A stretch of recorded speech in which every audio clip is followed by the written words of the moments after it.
conduct in public office. More details shortly.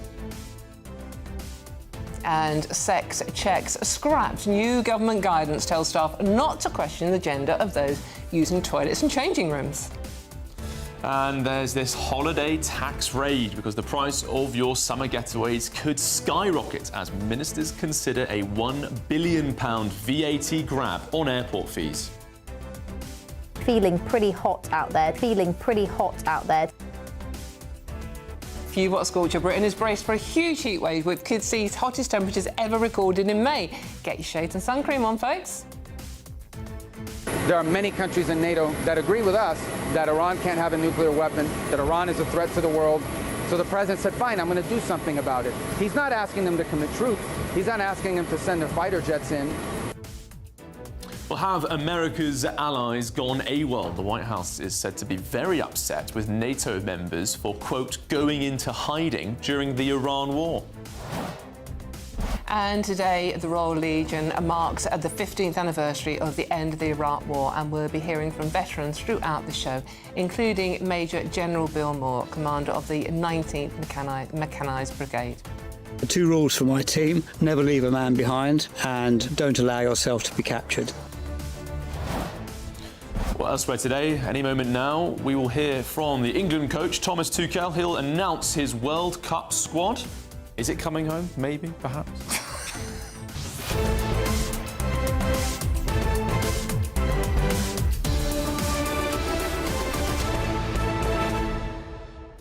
I thought you could see my reassuring and sort of bursting confidence about the England team. I'm just grateful you didn't start singing, to be honest with you, Charlie. I'm not ready for that today. And we are the perfect people to do that story because you are Tottenham. And I am West Ham. Yeah. So for the next 2.5 hours, we're actually not going to talk to one another and probably murder each other by the end of the show. But we're not. No. But I mean, it is an interesting choice. It is an interesting choice. It is. What a combination. They know how to get the friction out of us here at GBNews, don't they? Friction. Nothing like a bit of friction on a Friday morning. But thank you for your company. It is a Friday morning. There's a long weekend looming, and the weather is going to be scorching. Absolutely scorching. So we want you to get in touch. Let us know what you're up to this weekend. gbnews.com/you'll-say or scan the QR code. Chat about all the stories we're doing today, but mostly have a chat. It's a Friday morning. Come on, let's chill together because it's going to be very hot. All of that coming up after your headlines with Sam Francis.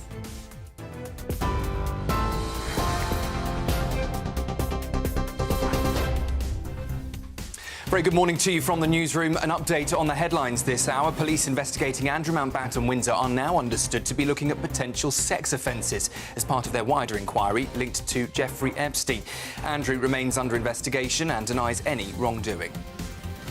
Well, the UK is bracing for a record-breaking bank holiday heatwave with temperatures potentially reaching 33 degrees in parts of England. Health alerts have been issued with officials warning vulnerable people could face increased risk as the hot weather builds through the weekend.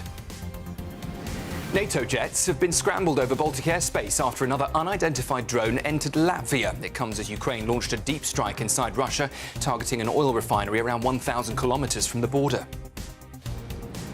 Fears are growing that the Ebola outbreak in the Democratic Republic of Congo is spreading faster than first thought. There are now 160 suspected deaths and cases are being reported far from the original epicentre. Meanwhile, the UK has pledged up to £20 million to support frontline health workers and disease surveillance.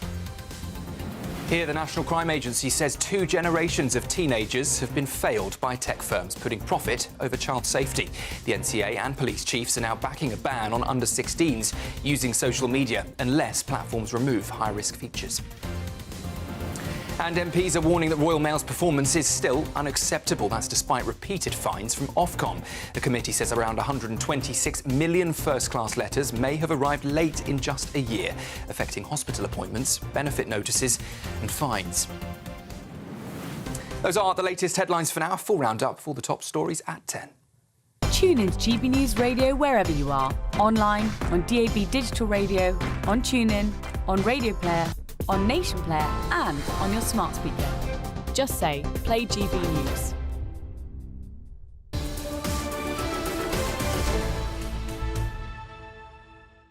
Hello and welcome to Britain's Newsroom, live across the United Kingdom on GB News with Charlie Peters and Dawn Neeson. Yes, hello, welcome to the show. Now, our main story, detectives are assessing possible sexual offences as part of the investigation into Andrew Mountbatten Winder's alleged misconduct in public office. Now, specialist officers from Thames Valley Police are speaking to several witnesses as the force assesses several alleged offences linked with misconduct in public office relating to Andrew's period as a British trade envoy. Now, there's a lot of words involved in that, so let's find out what's actually going on by talking to GB News royal correspondent Cameron Walker.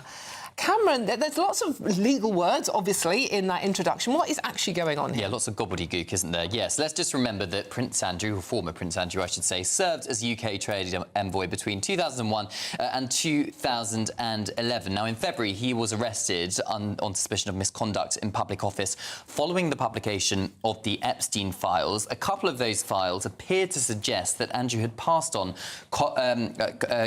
private government information to Jeffrey Epstein. Allegations he has always denied. He's always maintained his innocence and continues to do so.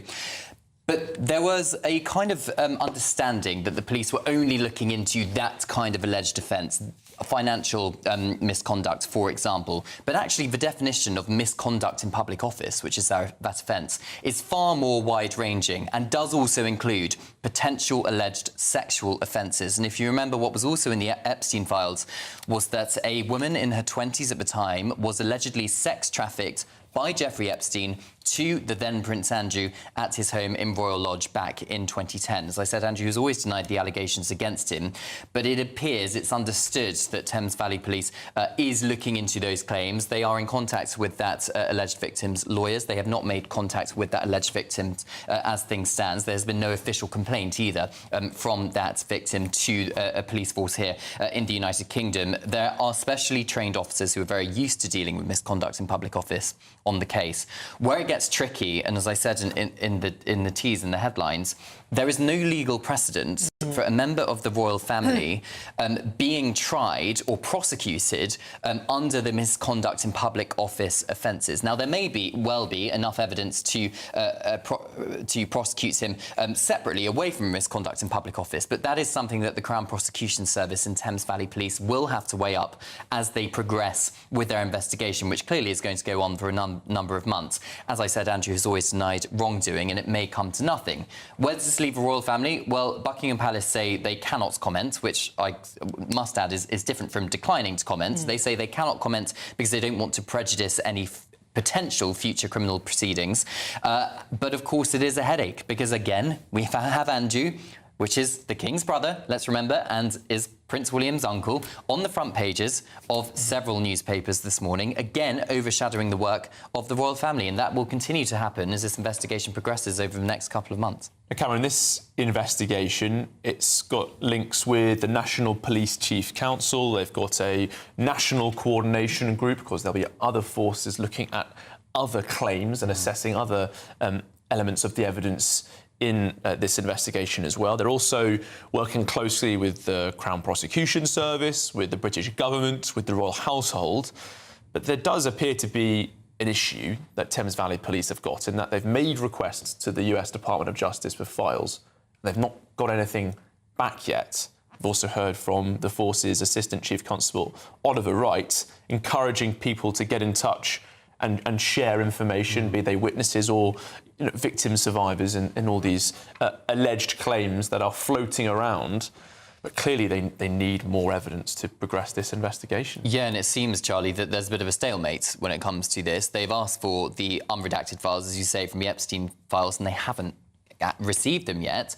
I think a lot of American commentators are actually pointing out that there's been a lot of progress when it comes to police investigations here in the United Kingdom with various high-profile figures, including Andrew Mountbatten Windsor and others, but nothing in the United States.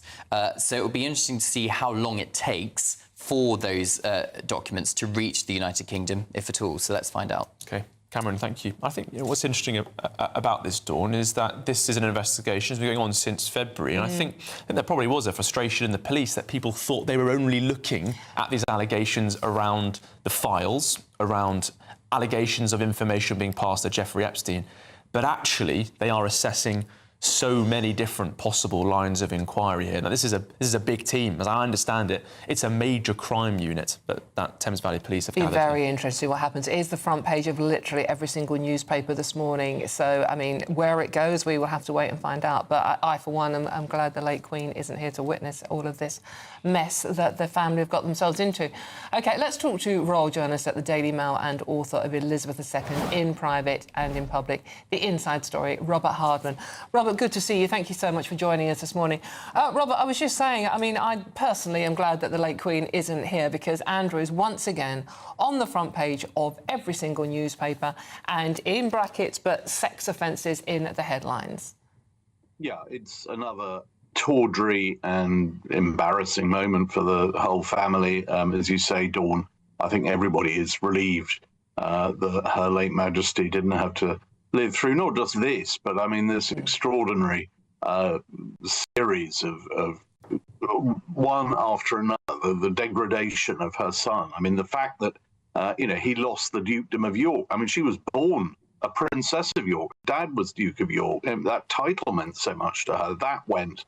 All his other titles went. He was kicked out of the house. He's sent into exile. Then, of course, as you say, in February he's arrested. And then today, while there's no, the legal situation remains the same, we've got the police saying, clarifying that this investigation is, shall we say, rather more extensive than some people had thought. So yeah, it's in a particularly at a time, I think, when the royal family has had a very good run of late. I mean, the King's extraordinarily successful state visit to America, another successful visit to Northern Ireland, all the things that the Prince and Princess of Wales have been doing. I mean, these are all, proper, the royal family doing what we like to see it doing, and engaging with the people, engaging right around the world. Soft power, royal diplomacy, all those things.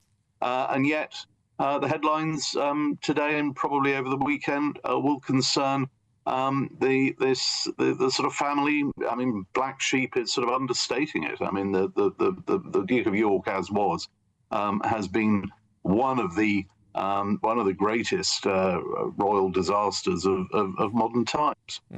Robert, I know you spoke about Her late Majesty not being around to see what is happening to her son, but we're also learning about how she pushed, and she was very keen for Andrew Mountbatten-Windsor, then, of course, Prince Andrew, to be made a trade envoy, and that, of course, no proper vetting and security assessment was taken ahead of that role being given to him. That might be one of several revelations around this ongoing saga that could affect Queen Elizabeth II's reputation. Yeah, I mean, obviously this comes on the heels of yesterday's documents released by the government into his appointment as a trade envoy. I mean, a lot has been said of the Queen's wish that he should have a role and that he should promote national interests in succession to the Duke of Kent. I mean, to be honest, that's no surprise. There you see that document there. If you look on the left-hand side up at the top, you can see a note there in red ink saying, please put this, make sure this is in the PM's folder for next Monday. So, I mean, this isn't just the Queen saying, I want Andrew to have a job. I mean, it is understandable. He's coming out of the Navy. She wants him to do something useful. But this is a note to the Foreign Secretary, and it's going right up to the Prime Minister saying, can he replace the Duke of Kent as the sort of the royal champion of British industry? And at the time, everyone thought this was a great idea. I mean, this idea was being pushed in particular by a certain Peter Mandelson. So it went through multiple government departments and the Prime Minister. So I think the way in which everyone is sort of pinning it on the late Queen and saying, look, it's all her fault, I think is wrong. I mean, of course, she has, certainly she's partly responsible. But I mean, what really went wrong with Andrew wasn't his appointment, it's what went wrong in the years that followed. And there he was going around the world and becoming an increasing embarrassment while, doing this at the behest of the Foreign Office, the Department of Trade and Industry, all the while being accompanied by police officers from the Home Office. So, I mean, multiple government departments, I think, have questions to answer. And in my book, I interviewed David Cameron, who ultimately took the decision to sack him as a trade envoy 10 years later. And it wasn't just because of the Epstein connection. It was because he was an extremely bad trade envoy who would go around saying the wrong things and just blundering. Indeed, I remember covering those stories. All we wanted to do was play golf most of the time, wasn't it? Robert, thank you so much for joining us today. That's royal journalist at the Daily Mail and author of Elizabeth II, In Private, in Public, The Inside Story. Robert Hardman, thank you so much, Robert.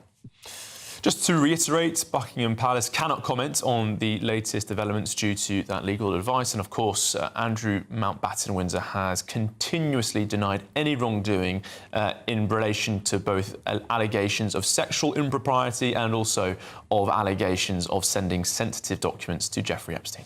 Meanwhile, Thames Valley Police have said we encourage anyone with information to get in touch with us through the normal non-urgent contact channels, such as the Thames Valley Police online portal.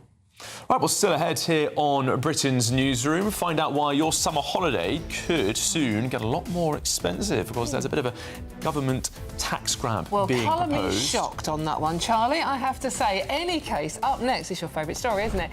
The ceramics sector has been given a cash lifeline to keep the industry going. We'll have all the details on that one.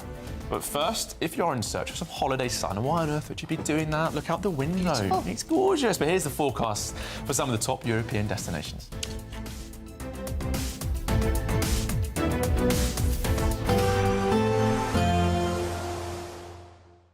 Ready to soak up that holiday sunshine? Won't we need some cover? No worries. All sorted. All Clear Travel Insurance sponsors GBNews Travel Destinations Forecast. Hello there. High pressure is dominating for much of Europe, but there are thunderstorms across more eastern areas of the Mediterranean, particularly across Turkey through this weekend until the early part of next week. But as we look further east towards Italy, France, Spain and Portugal, there's plenty of dry and warm weather, as well as across Madeira and towards the Canary Islands. Temperatures approaching 30 degrees here. There's plenty more sunshine to come next week as well. Bye-bye. All Clear Travel Insurance sponsors GBNews Travel Destinations Forecast. Westminster, the ultimate clique. And you're fighting like rats in a sack. But here on the Camilla Tominey Show, we ask the questions the establishment media is too scared to ask. OK, let me ask you a straight question, because I know you're a straight-talking politician. Whether it's net zero, illegal immigration or law and order, nothing is off limits. You had the power then. Yeah, as and now you've lost it. That's the Camilla Tominey Show, a politics show that's fearless. But no, let me finish my question if you don't mind, because it is my show. Sundays at 9:30, only on GB News, the People's Channel, Britain's news channel. Martin Daubney, weekdays from 3 p.m. Colin, it's always an absolute pleasure to have you on the show. And of course, you're wearing your full Chelsea pensioner regalia. It's a resplendent sight. Colin Thackeray, 2/3 of young people don't even know what VE Day is. You know what it is. You lived through it. Tell us, tell the nation how important it is and your memories of that beautiful day. Well, extremely important to remember and to continue to remember. It means obviously victory in Europe.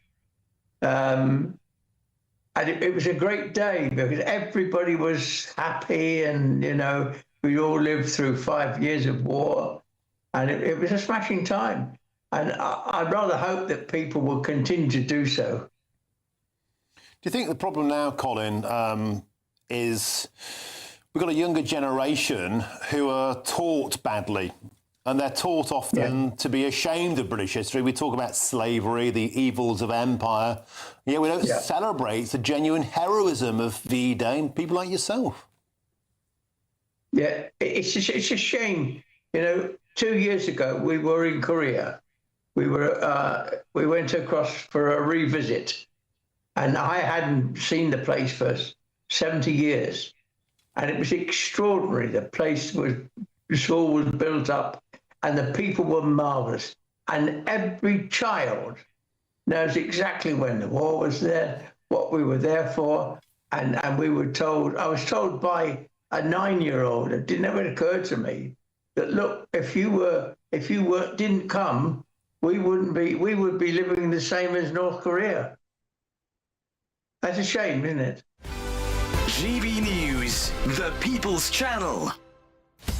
Breaking news, live updates, stories that matter. From the heart of the GB Newsroom to every corner of Britain. With our team of dedicated journalists across the UK. GB News bulletins are there to deliver the latest news that matters to you. Bulletins on GB News, The People's Channel, Britain's news channel.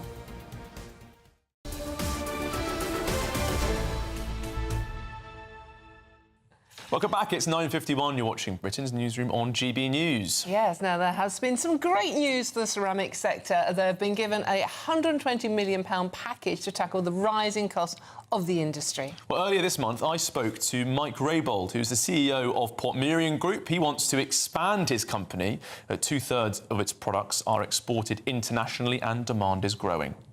I have a huge opportunity to do more of that with the brands and designs we have, but it's incredibly difficult when the energy prices are so much higher here than they are in Europe, in Asia and the United States. Business and Trade Secretary Peter Tuchel claims decarbonising will benefit the economy. He spoke to GB News earlier today.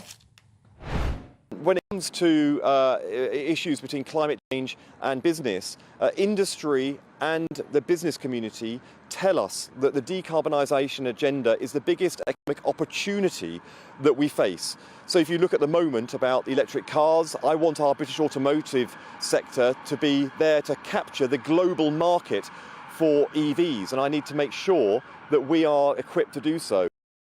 Well, let's speak now to the Chief Executive of Ceramics UK, Rob Flello. Good morning to you, Rob. Great to speak to you again. And congratulations on the funding you've been given. But can I just get your reaction to what we heard from Peter Tuchel this morning, saying that decarbonisation is an opportunity for industry? Is that how you see it at the moment? It's one way of phrasing it, but nice to see you again, Charlie, and hello, Dawn. I mean, it's great. I mean, let's not kind of start off on the wrong footing. It's a fantastic announcement. 120 million is a great start. You know, we will be going back for more, and also it's really important to put on record my thanks to GB News, Charlie. That great piece that you did, that great package, I'm sure absolutely helped us. But yeah, decarbonisation, a threat and an opportunity, I suppose, is where I'll put it. And whilst energy prices are the first, second, and probably third biggest threats to our industry, if we can reduce those energy prices through funding through decarbonisation, then that's going to be a great opportunity for us to really sort of survive the current difficulties and challenges and actually grow the sector. Rob, talking of growth, would it be helpful if the government also mentioned business rates, the national insurance for employers, the minimum wage and the workers' rights bill that you're all struggling with? I mean, decarbonisation really is sort of like just a little tiny bit on the edge. What about tackling the real things that are stopping business growing in this country? Well, Dawn, I think you must have been reading my checklist of things that are problems for the industry. Yeah, I mean, we are an employer of a lot of people. A lot of folk depend on us and their families for their livelihoods. We are in many ways punished for the fact that we employ a lot of people, which is crazy under a Labour government. But hopefully in time we will get that changed. But yeah, there are a long checklist of things. Decarbonisation, yeah, phrasing it that way, it's a problem in the sense that we are facing ever higher costs because of decarbonisation, because of net zero. The cost base of the industry is getting higher all the time. It's an issue that the industry have been tackling. I mean, in the last decade, the industry has spent 750 million of its own money on decarbonisation, but this really is a massive help. I think it will be critical. It will make a massive difference to our manufacturers across the whole of the UK, and gives us a fighting chance. Of course, Rob, Stoke is the spiritual home of the ceramics industry, but as you say, this is a UK-wide sector, and also it has so many impacts into other industries as well. Are you speaking with other industry bodies about energy prices, and what are they saying about this funding? So, for example, chemicals are also getting some funding here too. Yeah, we are constantly in dialogue with other energy-intensive industries. In fact, we've just taken on chairing the energy-intensive user group, which brings together everybody from steel and glass and chemicals and paper and so on, to have a unified voice to government.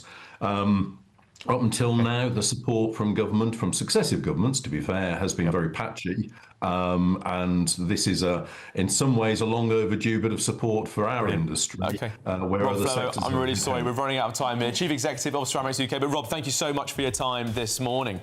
Up next, we're talking football. All of that after the weather.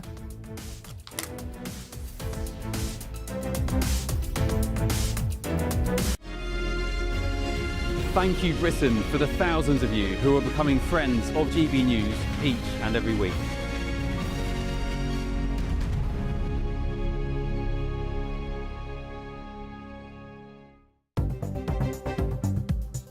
Good morning, this is the latest AI travel news from GBNews.com.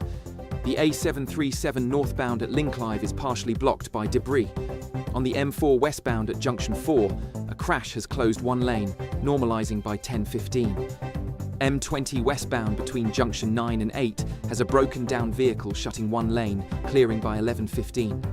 On the A46 southbound in Warwickshire, a collision has closed all lanes, with normal traffic expected before 2 this afternoon. And on the trains, delays continue due to industrial action affecting London North Western Railway and West Midlands Railway services. For more travel news, go to gbnews.com.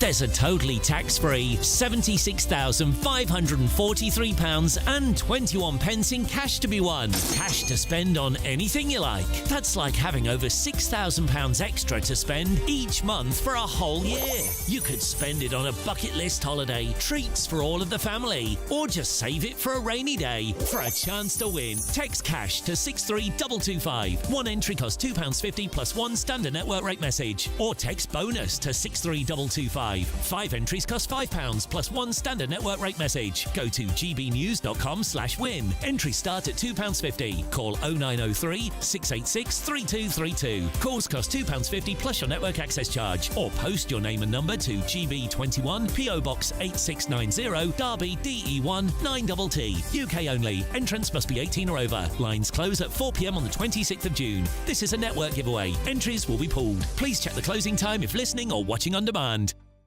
Hi, I'm Michelle Dewberry, and my show is your opportunity to cut through all the noise and dive in headfirst to some robust debates. Ideas clash. Situation, No, isn't it? Because the failure is you're deliberately avoiding my point. Nothing's held back, And if you think this is the end of it, wait for more. and we do not shy away from the difficult stuff. Sometimes I want to shake people and say, if only you understood. So join me on Jubes & Co. weeknights at 6 p.m. only on GB News, Britain's news channel. From the school run to the home run, watch a new show for all of Britain. He can say whatever he wants. A straight talking show where all voices are heard. And, you know, when are we going to stop talking about smashing the gangs and actually do it? With the stories that matter from every part of our country. There's a bit of a crash landing there for your Chancellor. Bold, fearless and standing up for you. That's me, Martin Daubney, 3 p.m. till 6 p.m.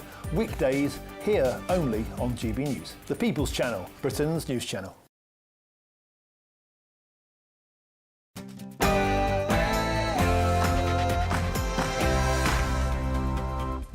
Good morning, it's 10 a.m. on Friday, the 22nd of May. We're live across the United Kingdom, and this is Britain's Newsroom with Charlie Peters and Dawn Neeson. Yeah, happy Friday to you all. Now, breaking this morning, police are assessing many lines of inquiry into the misconduct investigation into Andrew Mountbatten Windsor. We'll have all the latest on this story.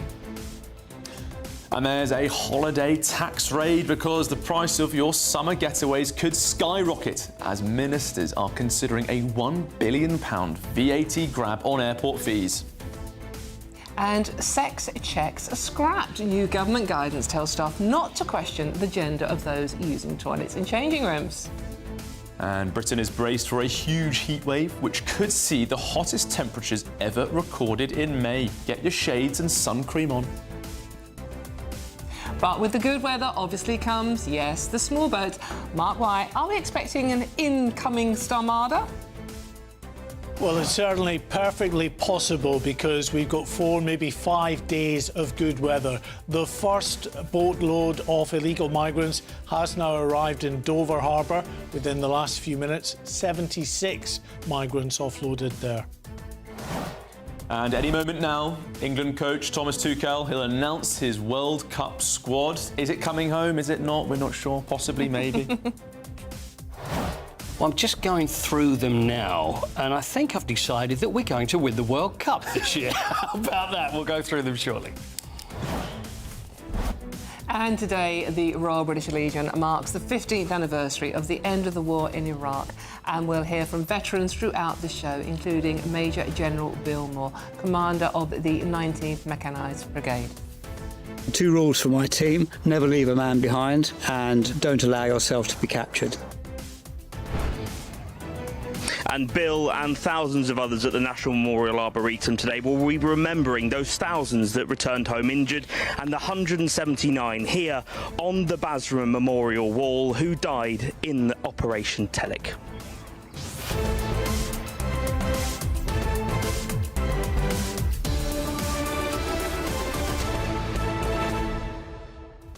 I love hot weather. I love those English summer days. I like it when it happens any time of year, even if we get those sort of Indian summers stretching into the autumn.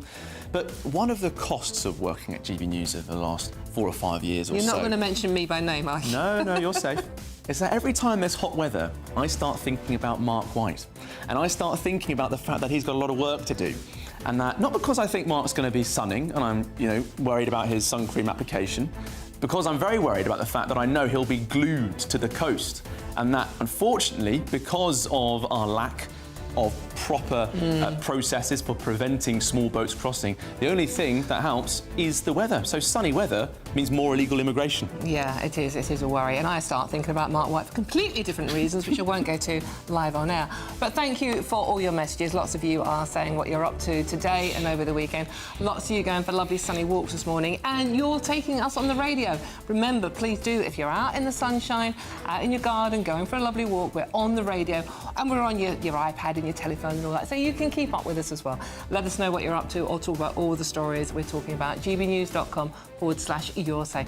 All of that coming up after the news headlines with Sam Francis.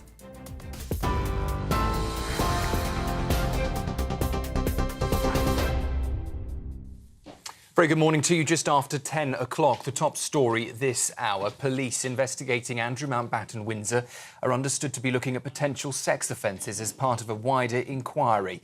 Detectives are reportedly keen to speak to a woman who claims she was taken to the former prince's home in Windsor for sexual purposes. The investigation began after the release of the Epstein files in the United States, with Andrew also arrested earlier this year on suspicion of misconduct in public office.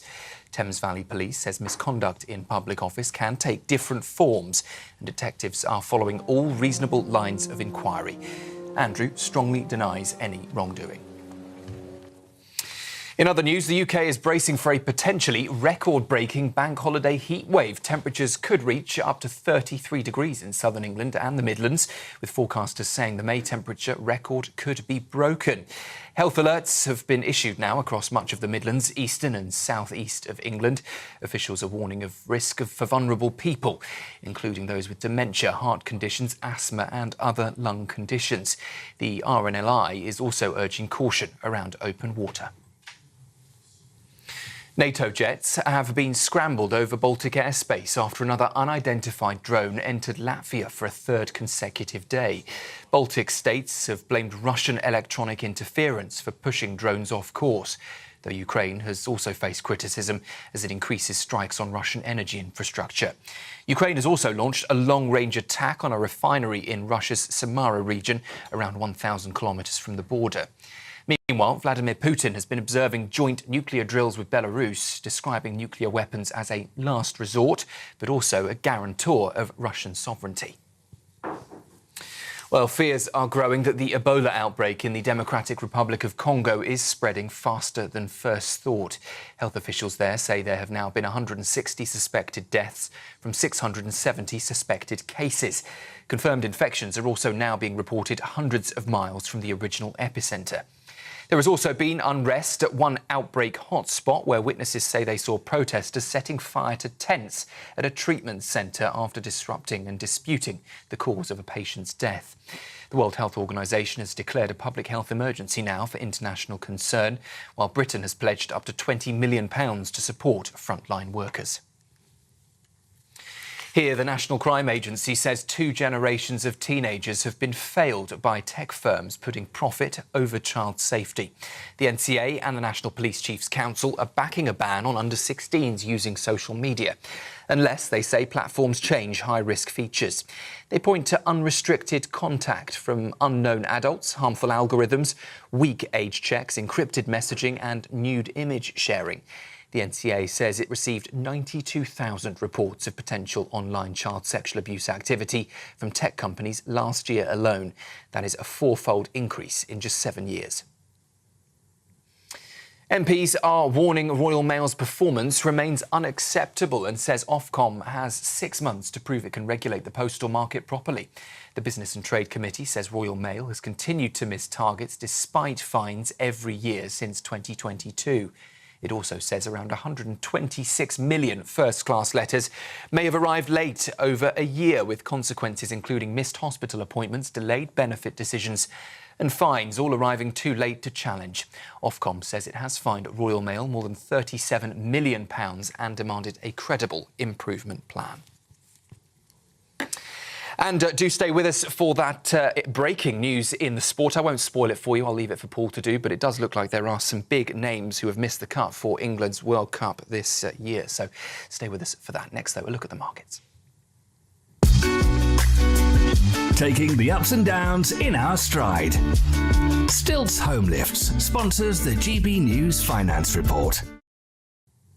Just coming up to 8 minutes past 10, the markets for you. The pound will buy $1.3431 and €1.1569. The price of gold is £3,368 per ounce, and the FTSE 100 is currently at 10,474 points.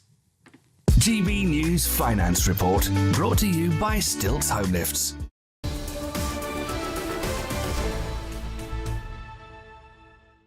Thank you very much, Sam, and hello and welcome. This is Britain's Newsroom, live across the United Kingdom on GB News with Charlie Peters and me, Dawn Neeson. Now, hundreds of small boat migrants are in the English Channel this morning, heading to Britain, where they will be brought into Dover.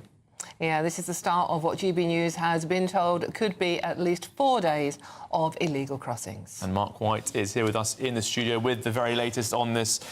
Mark, it's hot weather, and that invariably means there are attempted crossings this morning. Yeah, I am really the sort of depressing side of these kind of bank holiday weekends. I know that. Listen, that first batch of illegal migrants have now arrived at Dover Harbour. We can bring you GB News exclusive video of the Border Force vessel, a Defender, which is arriving into Dover Harbour. There you can see it passing one of the big cruise ships. Now, Dover increasingly becoming an attraction for cruise ships. And can you imagine the spectacle of looking out your cabin window to see boatloads of migrants arriving at this Kent port? Well, that's what's going to happen.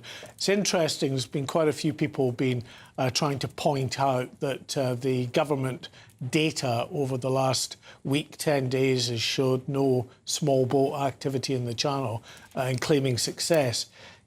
Yes, there's been no small boat activity, but the weather has not been conducive to that. We've had winds blowing in the Channel. Quite frankly, it's not the sunny days, but just the days when the wind dies down below about 8 or 9 miles an hour. And look at them. This is 76 illegal migrants who will soon go on to claim asylum, of course, will enter the asylum system. As you can see there, pretty much all are men, from what we can see. There might be the odd woman and child on board. They do that for very cynical reasons, because they know they get a better, quicker response from the British authorities if they say there are women and children on board. So 76 migrants on board that first boat that Defender has brought in. Another Border Force vessel, Ranger, is out there at the moment. It's picked up one illegal boatload and is heading to pick up another illegal boatload. Say they've got roughly the same number. We're well over 200 already today. This is just the first of 4, probably 5 days of good weather in the Channel, which I would imagine we're going to see significant numbers crossing the Channel. Mark, are these boats coming from Belgium now as well? Well, we've not seen that so far today, but we have seen French border patrol vessel heading into Belgian waters. So absolutely they are on the lookout for that. And interestingly, we brought you news yesterday of Belgian police chiefs along that west coast very, very concerned about levels and growing levels of violence. They have noticed a very significant surge in the number of migrants that people smugglers are putting up into Belgium to launch from their beaches because of increased patrols on the French beaches, particularly around Dunkirk and Calais. And that has meant that on an average year in Belgium, they're just, 3-4 months, we're now into the 5th month, but 33 launches that have taken place from Belgian beaches, many, many hundreds of migrants that have left Belgium. And the very, very concerning thing, I should add, that the police chiefs are reporting, is that people smugglers have now co-opted the help of former Afghan and Iraqi soldiers to guard the boats to ensure that the police and anyone else doesn't get near them when they launch. And the police are very concerned about growing levels of violence. Those smugglers and the former soldiers that they have, hired to work on their behalf are armed. They've found firearms and ammunition in some of the camps around that area as well, and say their officers are coming under increased levels of violence. Now, Mark, the irony has not been lost on our audience, judging by what people are saying on your say, that we're watching exclusive footage right now on your screens of Border Force vessel called Defender, bringing in all these people, as we can see from the footage, mostly men, most of them young men, in fact. When we're seeing this footage and we're hearing about these gangs becoming more sophisticated, relying on former soldiers from the Middle East and Central Asia, and when we're hearing about measures taken by the government, it always seems as though these gangs are just one step ahead of whatever is thrown at them.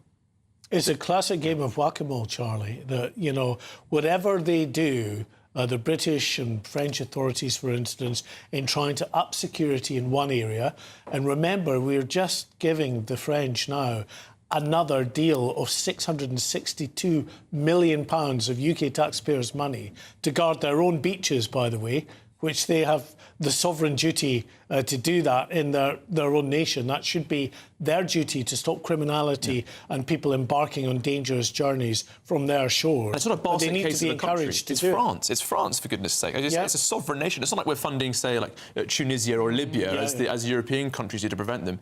This is France. Yeah, that we need to cajole financially to actually do a job that should be, as I say, their responsibility in the first place. But now, and this, I'm so sorry to our audience, but the Belgians are now saying, we need very significant resources on our beaches. We need extra police patrols and more specialist task force operations in that west coast of Belgium, especially down near the French border. So what does that mean? They need extra money. Who are they going to go cap in hand to? The British government, because they've seen the British government's giving £662 million to France. If the crisis shifts, as it seems to be doing, in very significant way into Belgium, then of course they're going to say, pay us. You don't pay us, you can't possibly do it. Yeah, exactly. We will pay and just work you out the coast, and you've got our the Netherlands. The Netherlands. The Netherlands. It's going to be. They'll be launching from Norway and Sweden towards Northumbria. Return to the Vikings. Who knows? It could be. That's a good idea. That. So we should stop talking about this, Mark. Don't mention the longboats to the people smugglers, whatever you do. Joking aside, though, the raping and pillaging, these men are coming from incredibly violent, misogynistic countries, coming over here. Yes, listen, that is one of the most worrying aspects of this whole crisis, is the fact that many of them, if not the majority of people coming across, are told and do throw away their identifying documents. They invent a whole different backstory to their life that makes them stand a better chance of getting a positive outcome to their asylum application. But all the time, because they're doing that, it's very difficult for us to get a handle on who exactly they are and the threat that they pose. And we've seen now, time and time again, it's almost, I hesitate to say daily, but certainly weekly, we're getting news of another case before the courts involving small boat migrants involved in some quite serious criminality. Yeah, no, awful. Mark White, thank you so much for that cheery news on a sunny Friday. Well, let's talk about another struggling English defence, shall we, perhaps? Because the England boss, Thomas Tuchel, terrible. he's just announced his World Cup squad for the summer. Yeah, and GB News Sports Supremo, Paul Coyte, has all the details. Well, it's Englishmen crossing the Atlantic is what we're going to do now, because they're going to be heading to Mexico and they're going to be heading to Canada and firstly America. So Thomas Tuchel has announced the squad. I think the big story is really about who's left out, not who's actually in the team. So I think or the squad. I think we should go through the omissions first, which have surprised a lot of people. One of those people is Harry Maguire, who is he put on social media last night. He was shocked and gutted. His mum was unhappy as well. Did you see? His mum wasn't happy about it. See, the way it works is that you will get the team who are chosen to go will get a text. So they get a text, and I've seen these before, and it will say something like, actually does say, bring your boots, bring your shin pads. I've seen one of these texts, and report for duty at St George's Park. So that's what they find out, but all those who haven't been chosen, that were in the 55, would have got a phone call from Thomas Tuchel. So these are the ones, obviously, that are being leaked because they don't care. They've got no reason to keep it to themselves. So they are. Harry Maguire won't be going. Cole Palmer, which I think he's a terrific footballer, but he hasn't played so well recently. So it's obviously showing that Thomas Tuchel wants to go with form rather than reputation, which a lot of managers have done before. So Cole Palmer won't be going. Phil Foden from Man City won't be going. I mean, if I told you that a couple of years ago, you'd never have believed it. Trent Alexander-Arnold's another one. He won't be there either, but he hasn't played for England since last summer. Morgan Gibbs-White scored more goals than anybody else in the Premier League. He's not going, and Adam Wharton and Miles Lewis-Skelly. So let's go with who has gone. So if you want to tick them off as we go along, this is going to be a game of England bingo. Goalkeepers, Jordan Pickford, Dean Henderson and James Trafford. No surprise there. I think it was always going to be them. Defenders, Reece James of Chelsea. We've got Tino Livramento from Newcastle. Mark Gay is going. Ezri Konsa, John Stones from Manchester City. He's one of the veterans, not the oldest, though. Gerald Quansah from Bayer Leverkusen. Nico O'Reilly from Man City, who's been particularly good this year. Dan Burn from Newcastle. Charlie, thoughts on that? Say no more. You don't need to say any more. Age 34. And it's strange because obviously he's only played for England 6 times.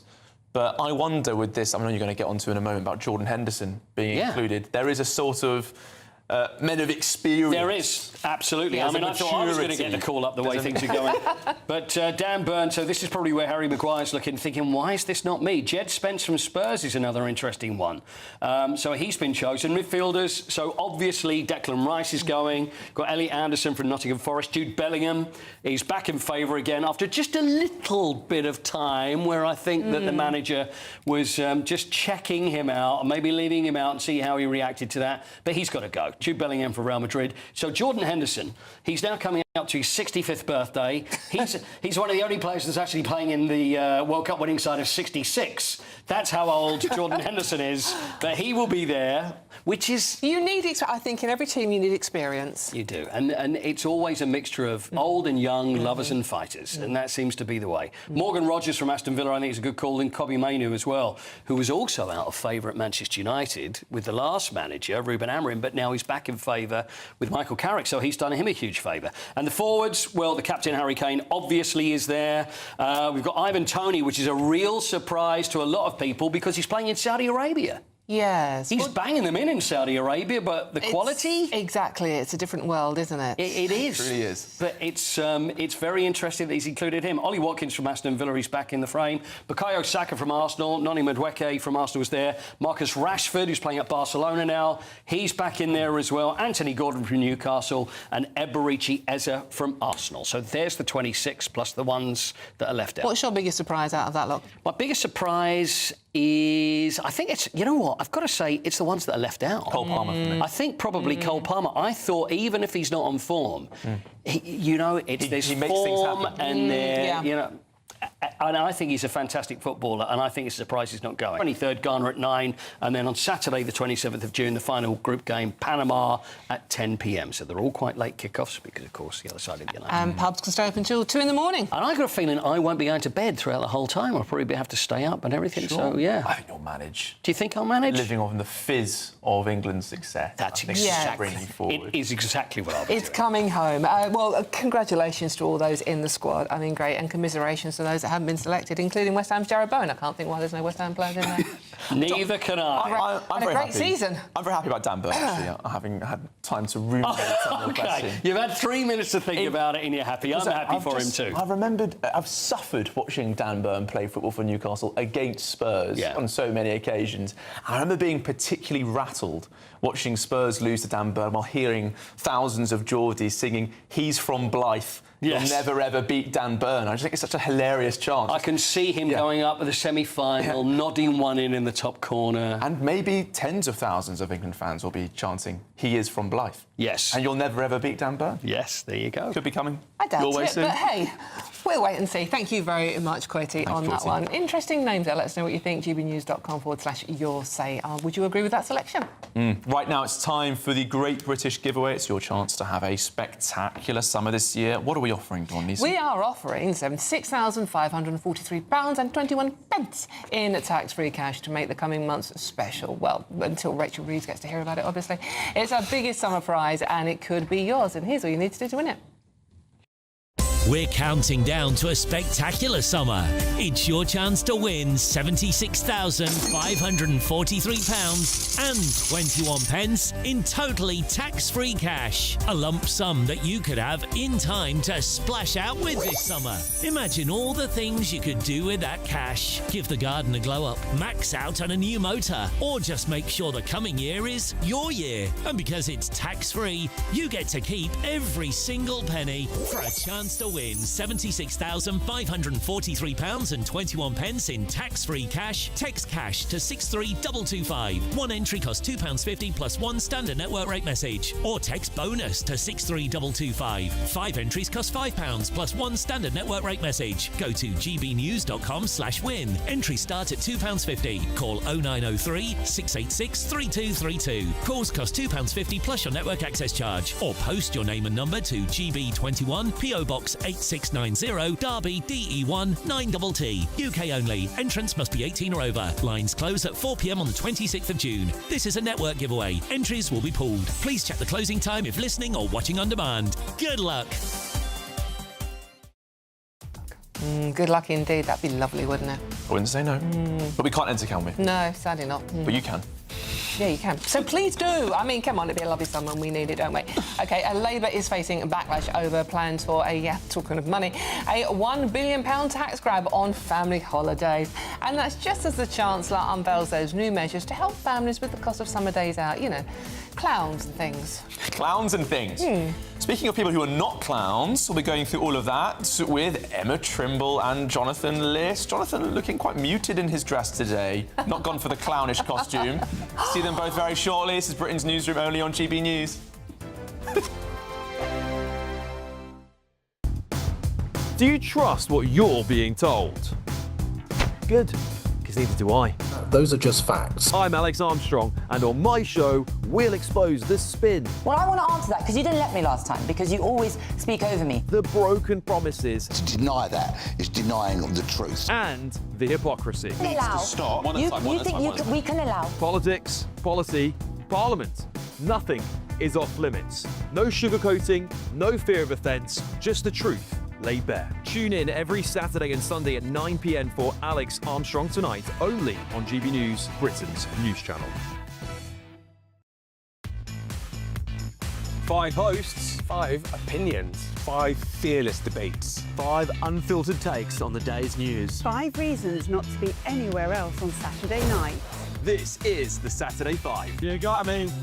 You got me good there. Britain's biggest Saturday night TV show. It's not a bad brand. Yeah. Uncensored. Very, very racy tonight. On the unpredictable. What does she say? Can you translate it for us? And always entertaining. And how can a country go from being led by William Wallace Saturday nights from 6 p.m. only on GB News, the People's Channel. Britain's news channel. You're going to want to stay tuned, trust me. Join me, Nana Akwe, for an informative, interactive news programme with a difference. It's fun. No, he didn't say that, Dave. I'm so surprised. I think there's an element of truth to that. Join me from 3 p.m. every weekend, only on GB News, Britain's news channel. Hi, I'm Michelle Dewberry, and my show is your opportunity to cut through all the noise and dive in headfirst to some robust debates. Ideas clash. Situation, No, isn't it? no, Because the failure is... You're deliberately avoiding my point. Nothing's held back, And if you think this is the end of it, wait for more. and we do not shy away from the difficult stuff. Sometimes I want to shake people and say, if only you understood. So join me on Jubes & Co. weeknights at 6 p.m, only on GB News, Britain's news channel. At GB News, we love to hear from you, our loyal community. So drop us a line at gbnews.com/yoursay. There you can talk to each other and also to the presenters live on air.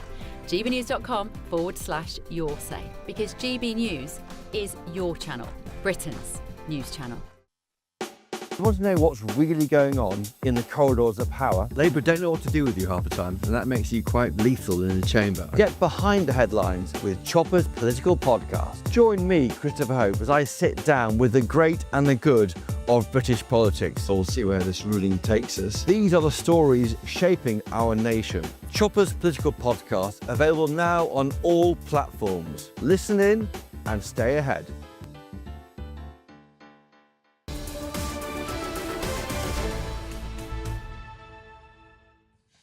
Welcome back. It's coming up to 28 minutes past 10, and this is Britain's Newsroom with Charlie and Dawn.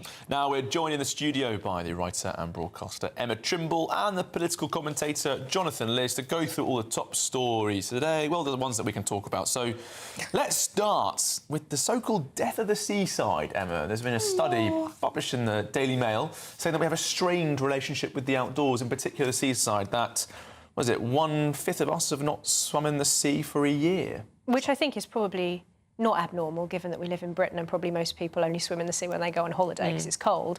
But in general, this is a very sad story. I think it suggests that, you know, the natural way that human beings connect with their environment is being undercut by too much television consumption, too much screen time, just the sort of reality of modern urban dwelling. Some of these stats, I mean, they're so sad that you almost laugh, but it's a sort of like laugh cry. 1 in 10 say they're too busy to even notice the world around them on a day-to-day basis. I mean, it's unbelievably sad. Although some of the things they asked people were a bit odd, like, when was the last time you flew a kite? I don't know when the last time you flew a kite was, but I think I was probably about 7 years old. I think never. I actually know. I do remember the last time I flew a kite. It was on my niece's hen do last on a beach, ironically. You flew a kite on a hen do? Yeah. The most It was one of those reserved modern hen do. It's not hen any kind of hen do that you'd be going to. No, Dawn, it's surely, not where my they kind fly of hen do in kites. Ibiza. You know I know what the mine kind are of like. hen do's that you'd go So, to. what about you? When's the last time you flew a kite on a beach? Well, I don't have ever flown one on a beach. I think I flew one when I was 8 years old and it didn't go very well. So only a couple of years ago then? Only a couple of years ago, Dawn. Yes, this is... I think that what we're really getting at here is that we have a culture in this country where we prioritise the drudgery of life, if I can put it like that. Everything, and this is not people's fault, because life is really hard and it's got harder in the last few years. And there is a political dimension to this where people, you know, politicians are beginning to talk about how we only talk about exist. We also have to enjoy ourselves, we have to live, and that does mean going on holiday. It does mean sort of, going out to see our friends or to go to the theatre or whatever it might be. These are not luxuries. It's not sort of some bourgeois concern. They're actually intrinsic to living a good life and to living a life that is meaningful to us and happy. We're not just we have to be able to find ways to live in a meaningful and happy way. And so when we do look at these kinds of surveys and find that people aren't making time or don't have the time to have simple pleasures like looking at nature for a bit, sitting and sort of because they're so stressed, they're so rushed, have to move from one thing to the other, they have to put food on the table, feed their kids, whatever, then that's a real problem. And it should be something that we are talking about at a political level. Apparently 7% of people as well said they would rather watch nature through a screen than experience it for themselves. Well, that's the other thing, isn't it? Because that's the other thing that is kind of in this story is that we have become so dependent on our phones, and it's not necessarily that we want to be, it's that we have to be. It's this ratcheting up of technology, that technology changes, and technology we didn't know we needed. If you'd sort of spoken to people in the 50s, no one would have said they needed the internet on their phones. But now, obviously, we all think we do need it, and of course it's very useful, but we could survive without it. Well, according another one of the interesting stats in here is that the general population spend an average of 22 hours a week watching television and 21 hours a week scrolling on their phone. Well, if you're watching GB News, that is to be encouraged, to be honest with you. Surely there's an overlap between some of that time, though. And people have just enjoyed the countryside through their screens, so there we go. Lots of people are getting in touch on this story. Lindy Lou says, I live in Devon and haven't been on the beach for 10 years, never mind going in the sea. Meanwhile, Caroline, a point that lots of you are making, says, would you swim in the sea with all that poo? I mean, that's a fair point, though. I mean, the language is sort of... Well, we have, yes... But it's true. I think you have beaches that have ratings, and you'd obviously want to go to one higher. Yeah, you want to go to one Well, there was that higher. very famous story of David Cameron when he was on his summer holidays, swimming through interesting waters in Cornwall, or wherever that was. Well, the amount of sewage he pointed to his cabinet, my goodness. Oh. He knew what he was doing.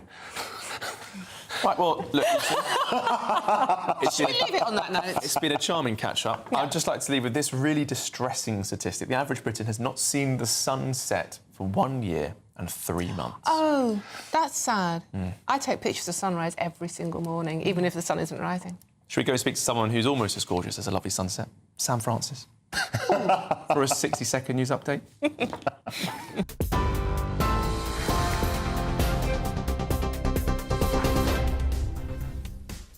Very good morning to you. 10:32. The headlines this hour. Police investigating Andrew Mountbatten Windsor are now understood to be looking at potential sex offences as part of a wider inquiry.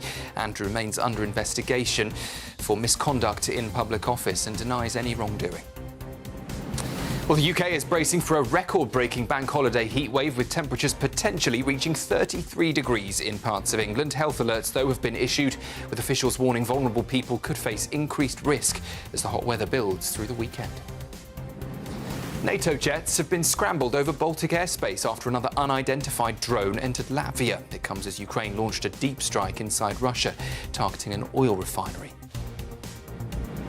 Fears are now growing that the Ebola outbreak in the Democratic Republic of Congo is spreading faster than first thought. There are now 160 suspected deaths, and cases are being reported far from the original epicentre. The UK has pledged up to £20 million to support frontline health workers. The National Crime Agency says 2 generations of teenagers have been failed by tech firms by putting profit over child safety. The NCA and police chiefs are now backing a ban on under-16s using social media. And Phil Foden, Cole Palmer and Trent Alexander-Arnold have all been left out of England's World Cup squad. Thomas Tuchel named his 26-man squad with Harry Maguire, Adam Wharton, Morgan Gibbs-White and Luke Shaw also missing out. Those are the latest headlines. A full roundup from the newsroom at 11. Tune in to GB News Radio wherever you are. Online, on DAB Digital Radio, on TuneIn, on Radio Player, on Nation Player and on your smart speaker. Just say, play GB News.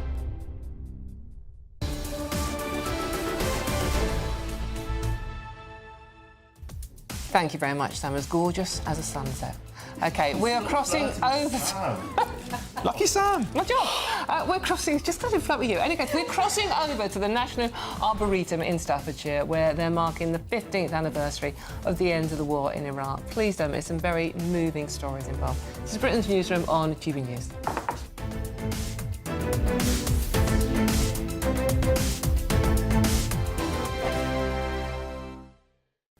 Hello, good morning. Welcome to your latest GB News weather update brought to you from the Met Office. The heat is building from today across southern areas. It will feel rather hot.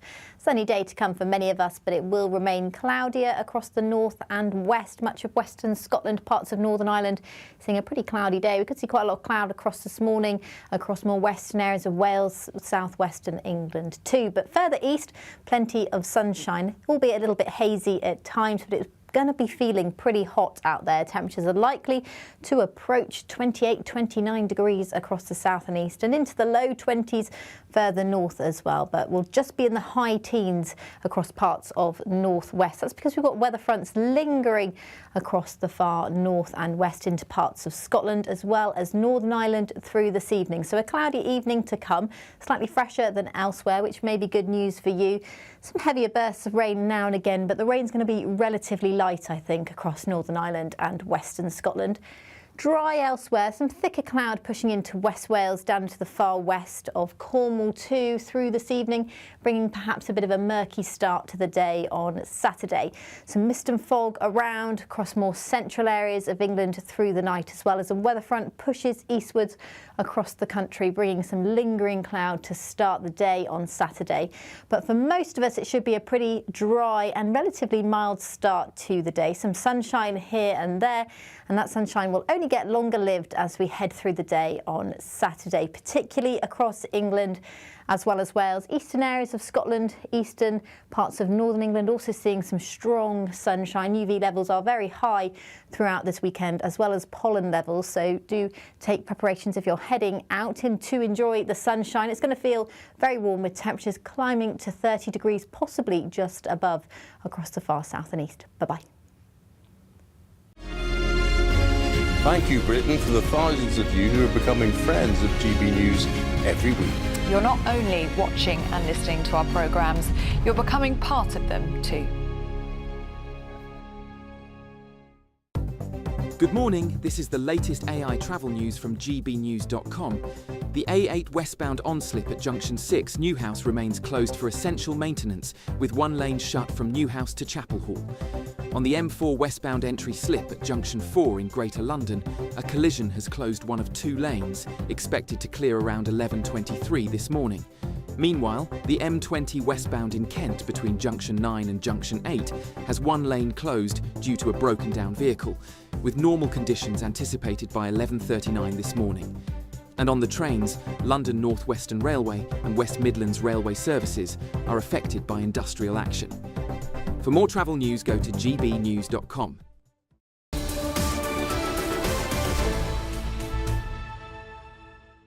Welcome back. It's 10:38 and you're watching Britain's Newsroom with Charlie and Dawn. Yeah, and today marks 15 years since the last British troops left Iraq as part of Operation Telic.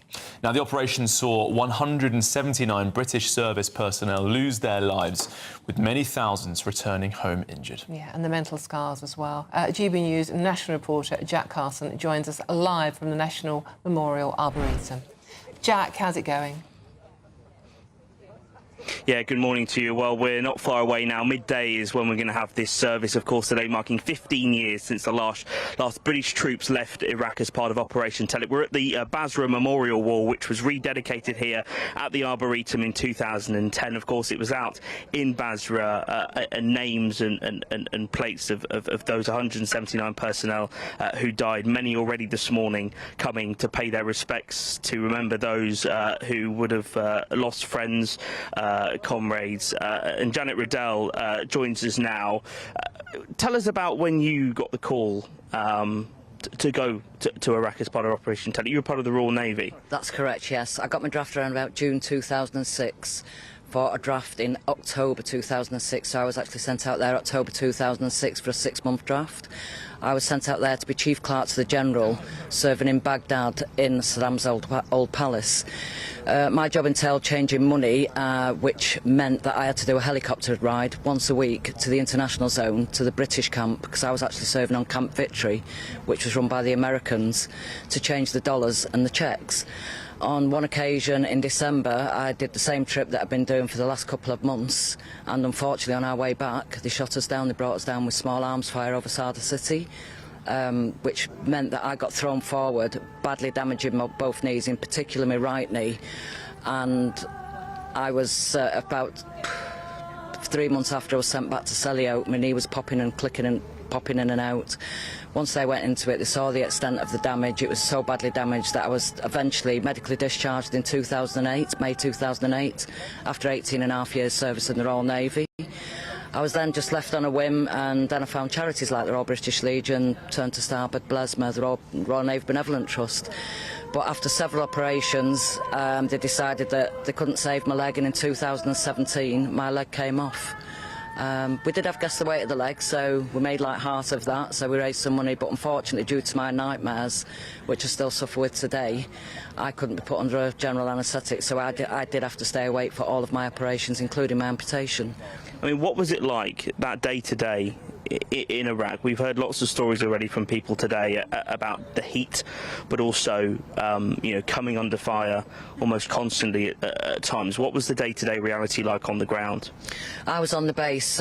We used to go for a coffee. We'd have bullets flying over our vehicles when we're going for a coffee.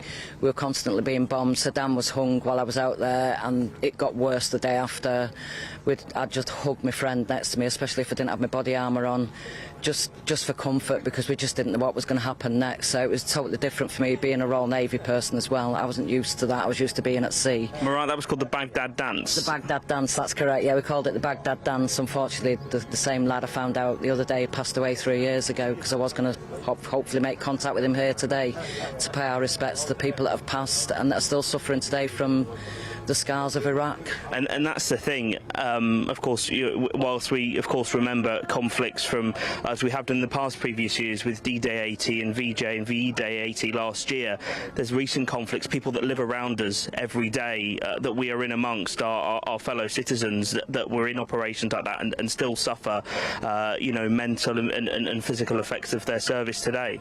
Yeah, that's correct, and unfortunately as veterans they're very proud, they won't ask for help, and in a lot of circumstances they don't know where to look for help, and that's the criminal part of it. They don't know where to look for help, and then when we try and get our war pensions, it's like fighting another war to get what we were promised when we signed that blank cheque to say that we would go and fight for our country.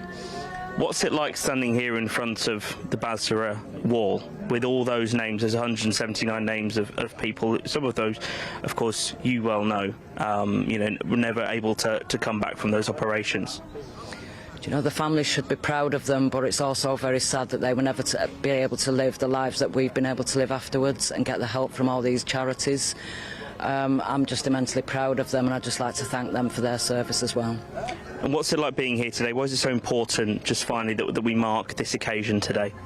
It's important because I don't think these names on the walls, including the people that are still living, it shouldn't be forgotten, this war, because people that put their lives on the line and people are still suffering today from that war. Just give some respect, and, you know, being here, I'm paying my respect, and it's very, very moving being here today. Janet, thank you so much for joining us this morning and telling us your story out as part of Operation Telic in Iraq. As we were saying, just after midday today, we're going to get that service, of course, to have that 2-minute silence and remember all those who came home injured and all those that were never able to return. Jack, thank you so much. Some very harrowing stories there. That's Jack Carson at the National Arboretum for us. Just want to read a few of your messages out as well. Lots of you have been getting in touch about this story. Old Geezer, hi, good morning, says, we celebrate our Iraq heroes, most of whom are homeless or in need of help. Now, certainly for mental health care, I would agree. On the other side, we have potential terrorists from Iraq coming over on small boats and giving council houses bags of cash and as much help as they need. Should we not help our heroes before help the ones who potentially, we don't know, but help the ones who killed us? And Tim says, my best mate fought in the Iraq War. I will never forget. He came back, but the stories he could tell were awful. He didn't say anything, but I can imagine it was awful. We don't talk anymore. He's thrown himself into keeping busy and not thinking about it. But, you know, deep down, he thinks about it daily. I just think that so much has changed in military culture in terms of, you know, people writing books and more stories being told.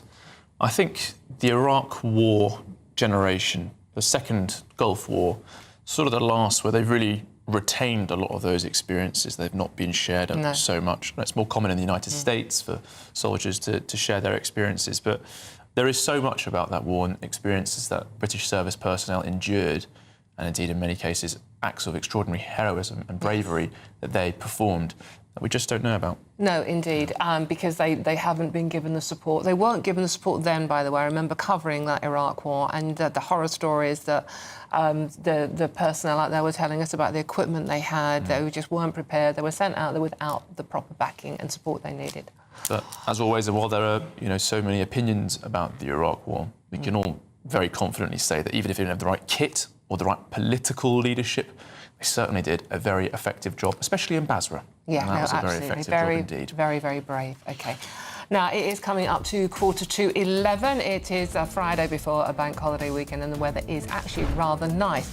So, yeah, indeed, we are in for a bit of a scorcher. So if you are on search for some holidays down abroad, though, here is the forecast for the top European destinations.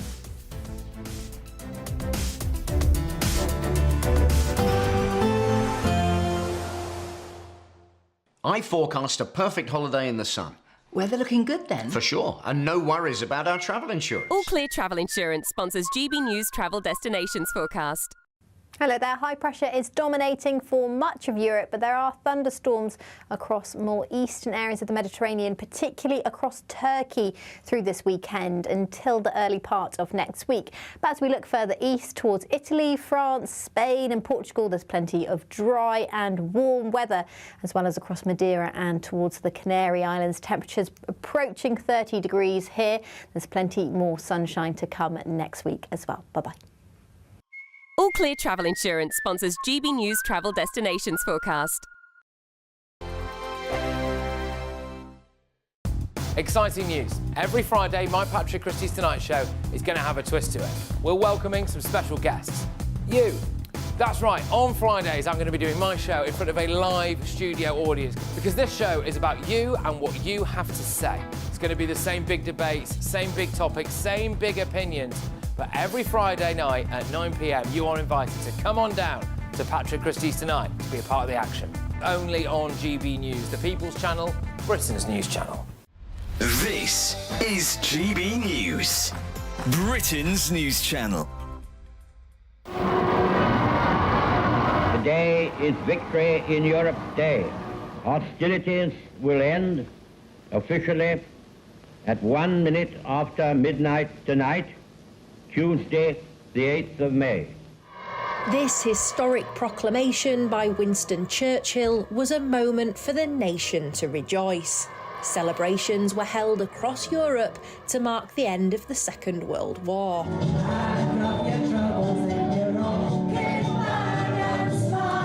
81 years on, V-Day is commemorated. At Deangate Care Home in Barnsley, a special party was held to honour those who helped defeat the Nazis all those decades ago and to thank veterans at the home. We are a veteran-friendly home and I like to showcase all of our veterans at any time of the year, and V-Day is just a perfect reason really to really put them on a pedestal and show everybody how good our veterans are and the local community is. We should be so thankful for what they've done. For the veterans here, the sacrifices of those who gave their today for our tomorrow should never be forgotten.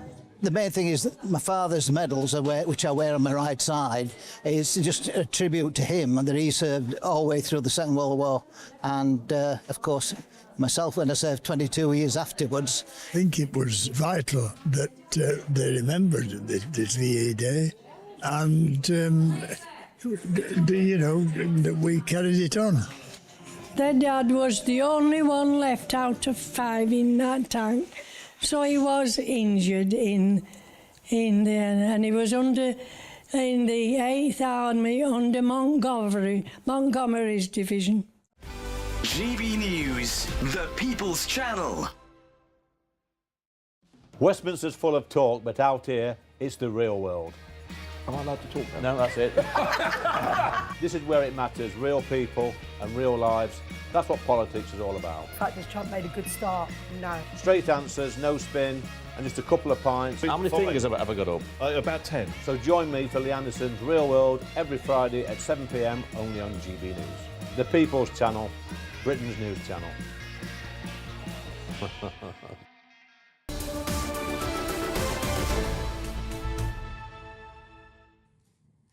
Hello, welcome back. It is, it's 10 to now. It's 10 to 11 already. And this is Britain's Newsroom with Charlie and Dawn. We're talking about the weather. The sunshine is finally back. Britain is set to bask in another spell of hot weather this week. What a treat. You didn't read that bit out. Go on, read that bit out. Go on. I don't know what you're talking about. What was Go it on, that bit there. I'm sorry, I don't think that's English. It gets, woohoo! Go on, Charlie. Very good, very good. But alongside the blue skies and rising temperatures, health alerts are now in force across much of England for vulnerable people, the elderly and those with pre-existing conditions. We always have these warnings coming out just as the good news starts. Put your mortgage on it, couldn't you? In any case, meteorologist John Ketley joins us now. John, being of a certain generation, I hope you're staying indoors, you're not going out, you've got all the windows taped up, you are looking after yourself. John, why can't we just have a nice weekend of sunshine? Well, I've got to say the weather has done a bit of a handbrake turn because for many people it's been lovely and cool so far this May. Up until the 17th, we were probably running about a degree or so cooler than normal.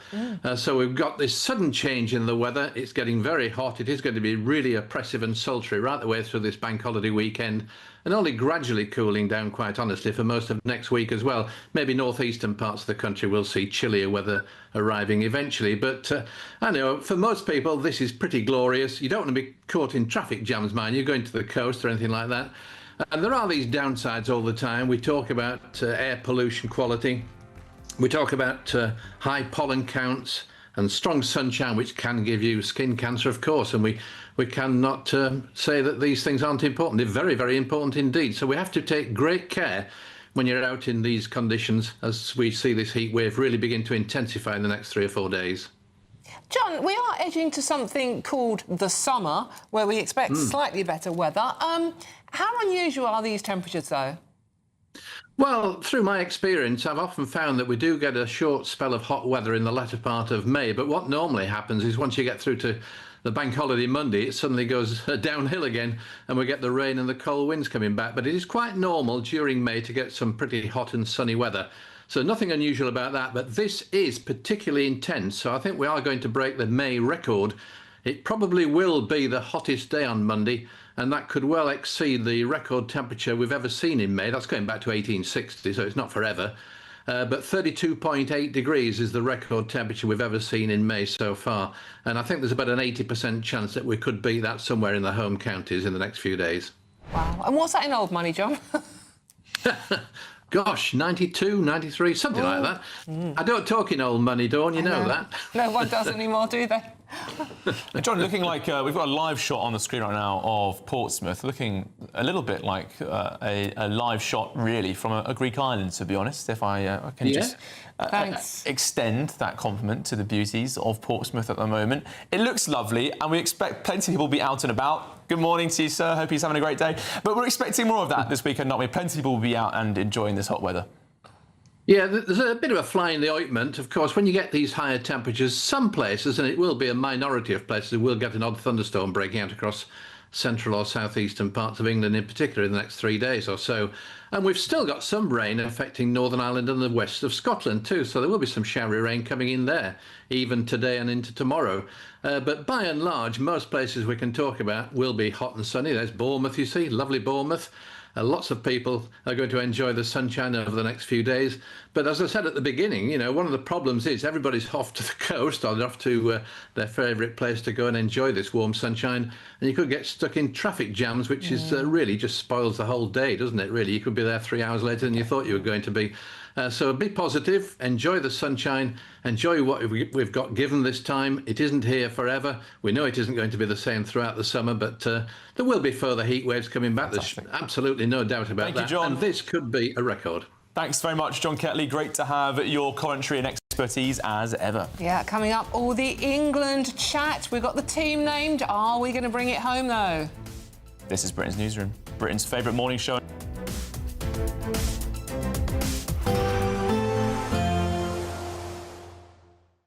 Expect warm spells with the odd rude interruption. Box Boiler sponsors the weather on GB News. Hello, good morning. Welcome to your latest GB News weather update brought to you from the Met Office. The heat is building from today across southern areas. It will feel rather hot. Sunny day to come for many of us, but it will remain cloudier across the north and west. Much of western Scotland, parts of Northern Ireland, seeing a pretty cloudy day. We could see quite a lot of cloud across this morning, across more western areas of Wales, southwestern England too. But further east, plenty of sunshine, albeit a little bit hazy at times, but it's going to be feeling pretty hot out there. Temperatures are likely to approach 28, 29 degrees across the south and east and into the low 20s further north as well. But we'll just be in the high teens across parts of northwest. That's because we've got weather fronts lingering across the far north and west into parts of Scotland as well as Northern Ireland through this evening. So a cloudy evening to come, slightly fresher than elsewhere, which may be good news for you. Some heavier bursts of rain now and again, but the rain's going to be relatively light, I think, across Northern Ireland and western Scotland.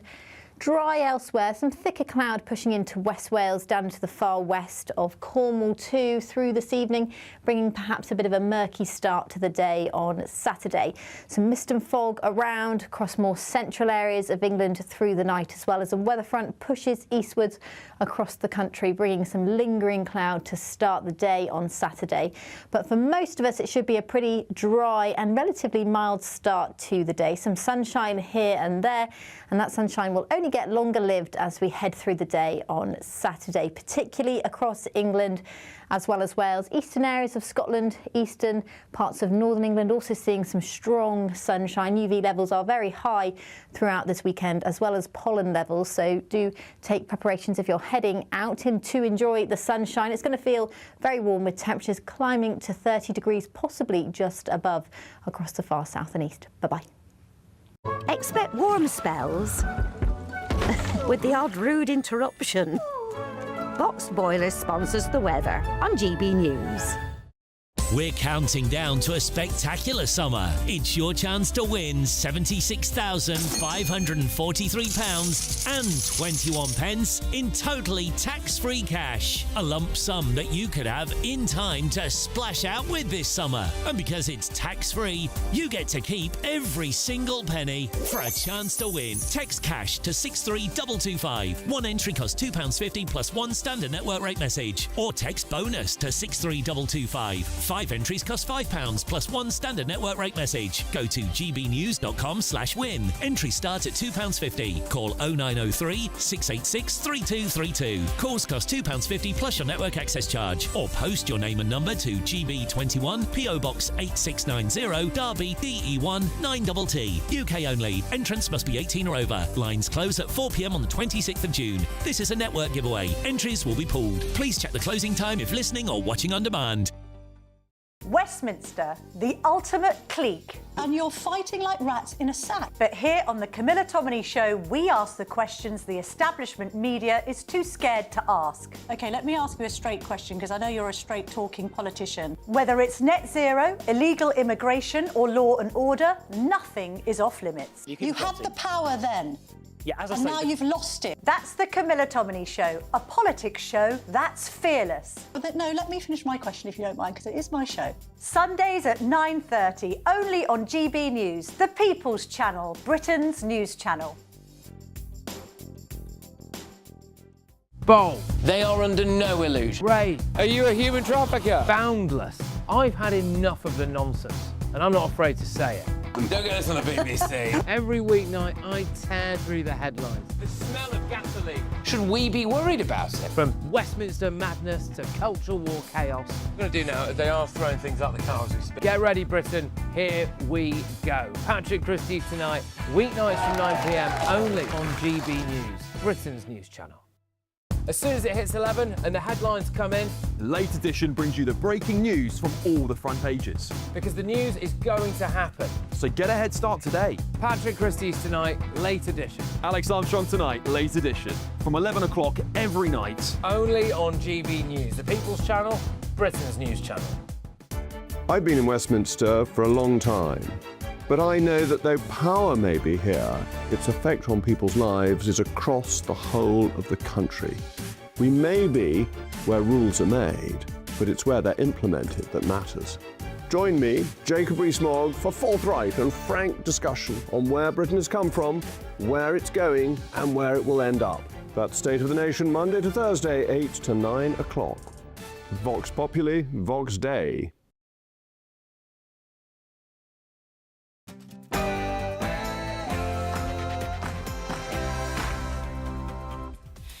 Good morning, it's 11 o'clock on Friday the 22nd of May already. Live across the United Kingdom, this is Britain's Newsroom with Charlie Peters and me, Dawn Newsom. Well, there's some breaking news this morning. The police are assessing several potential lines of inquiry into the misconduct investigation into Andrew Mountbatten-Windsor. Well, Buckingham Palace cannot comment for legal reasons, but the police face a bit of a complicated legal situation because it has not been tested in a court of law that a member of the royal family can be prosecuted under misconduct in public office. Andrew Mountbatten-Windsor denies all the allegations against him. Yes, a holiday tax raid. The price of your summer getaways could skyrocket as ministers consider a £1 billion VAT grab on airport fees. Yes, after offering tax breaks for families yesterday, the Chancellor now seems to be considering imposing tax hikes for holidaymakers. Is the Treasury giving with one hand but taking away with the other? Find out more with me very soon. And Britain is braced for a huge heatwave, which could see the hottest temperatures ever recorded in May. It's time to get your shades and sun cream on, folks. It is getting hot. Yes, the heat wave is here and I'm in sunny Southsea. We're going to see how Brits are planning on making the most of the sunshine that could be record-breaking. But you know what good weather brings, don't you? Yes, the small boats, and GBNews understands hundreds of small boat migrants are in the English Channel en route to Britain as we speak. Come together.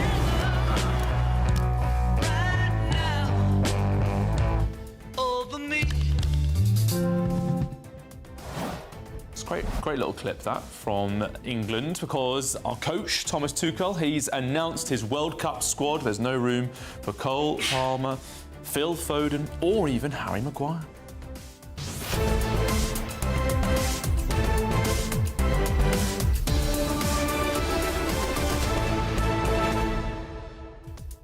And you know what I like about that story? Harry Maguire's mum is not happy about it. The whole family are kicking off. But good for her. I mean, I love a mum that fights for her boy.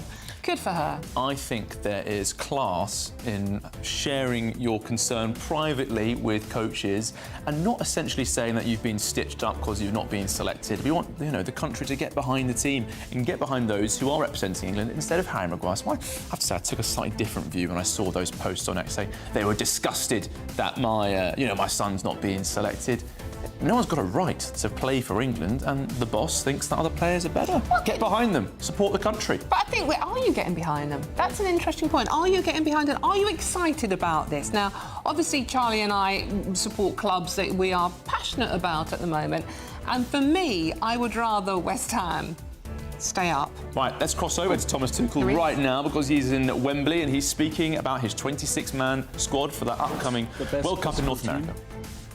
Which is not necessarily to select and collect the 26 most talented players. Teams win championships. It's as simple as that. And what we are trying to achieve in summer can only be achieved as a team. That in mind, we chose a very balanced squad.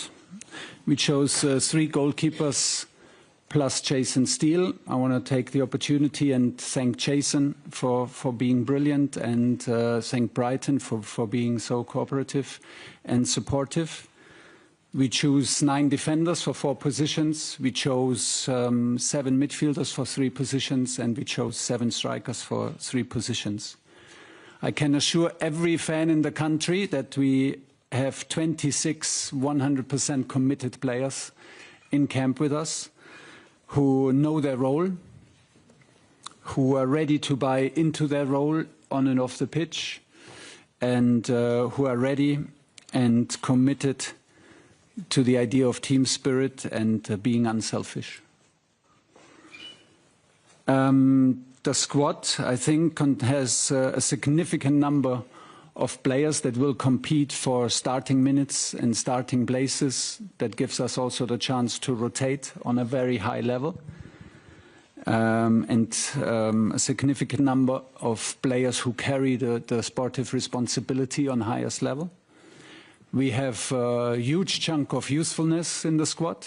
We have 6 players who won titles with the under-21s. We have Kobe, who is still young and has already won his titles. We have Nico O'Reilly on top, who is very young and has already won his medals. We have specialists with us, specialists for all kinds of different scenarios. When we're leading, when we're chasing a game, when we're chasing a result. We always said we want to be a strong set-piece team, so we have specialists for that, and we want to be a strong penalty team. We have specialists for that. And last, and for sure not least, we have a decent leadership group in camp. We have a decent leadership group with us in the World Cup. The leadership group took care and ownership in a very special way from September onwards. They created a culture, they set the tone, they set the standards, created and took care of the standards, and we were very happy with that. And that is why the majority of this team and that this majority of the selection is from the players who were with us in September, October and November.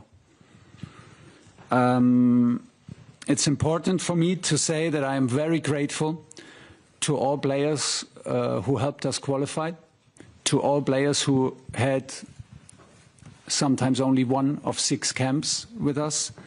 Very grateful, and I tried to show my respect and my appreciation for what they have done in telling them in personal phone calls in the last 3 days about my decision. So I called every player that was at least once with us personally to tell them my decision, even if it was a painful decision or it was a disappointing message. We believe that it has to be delivered from me. I will not go into details, of course, but I tried to explain and explain my decision and try to express my appreciation and respect for the player. Okay. No more questions? Good. Hundreds, I'm afraid. Hundreds. Yeah. Tom, it's nice to see you, and thanks for explaining that. That's very helpful. You've surprised us again. I want to start with perhaps what we thought was the biggest surprise, and that's Ivan Toney's inclusion. He's played a total of 7 minutes of international football in your 16 months in charge. He wasn't on a lot of people's radar, and yet here he is in your World Cup squad. Yeah. Can you explain that to us? Also a bit of a surprise to us. So, but like I said, when it came down to all different kinds of scenarios, he was back in the picture. I had fantastic feedback from his coach, from his club coach, who was my player, and I have a close connection with him. I had always fantastic feedback about his role there, about his ability, about his fitness. We could see that he still collects the numbers. I think he has very special skills that could help us, meaning the situation, the scenario when we are chasing a result, when we're chasing a goal. I think he can be a very valuable addition to Harry Kane. He can be a presence in the box when we're pushing for a goal. He can take attention of other strikers. He has a natural presence within the box. He's a natural finisher. He can help us with set pieces because he's very strong in the air, very good in using his body, and not to forget, he's a world-class penalty taker. So he ticks some boxes that we wanted to be ticked. You've made it clear again in your opening statement that reputation, big names are not necessarily what matters to you. It's how they fit in the collective. And you've said that consistently, I think, in all your time in charge, to be fair.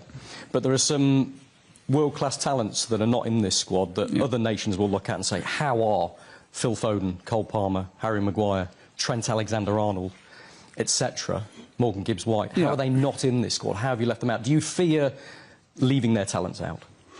Say again the question. Do you fear leaving those talents at home at all? How I felt, or how I feel? Fear?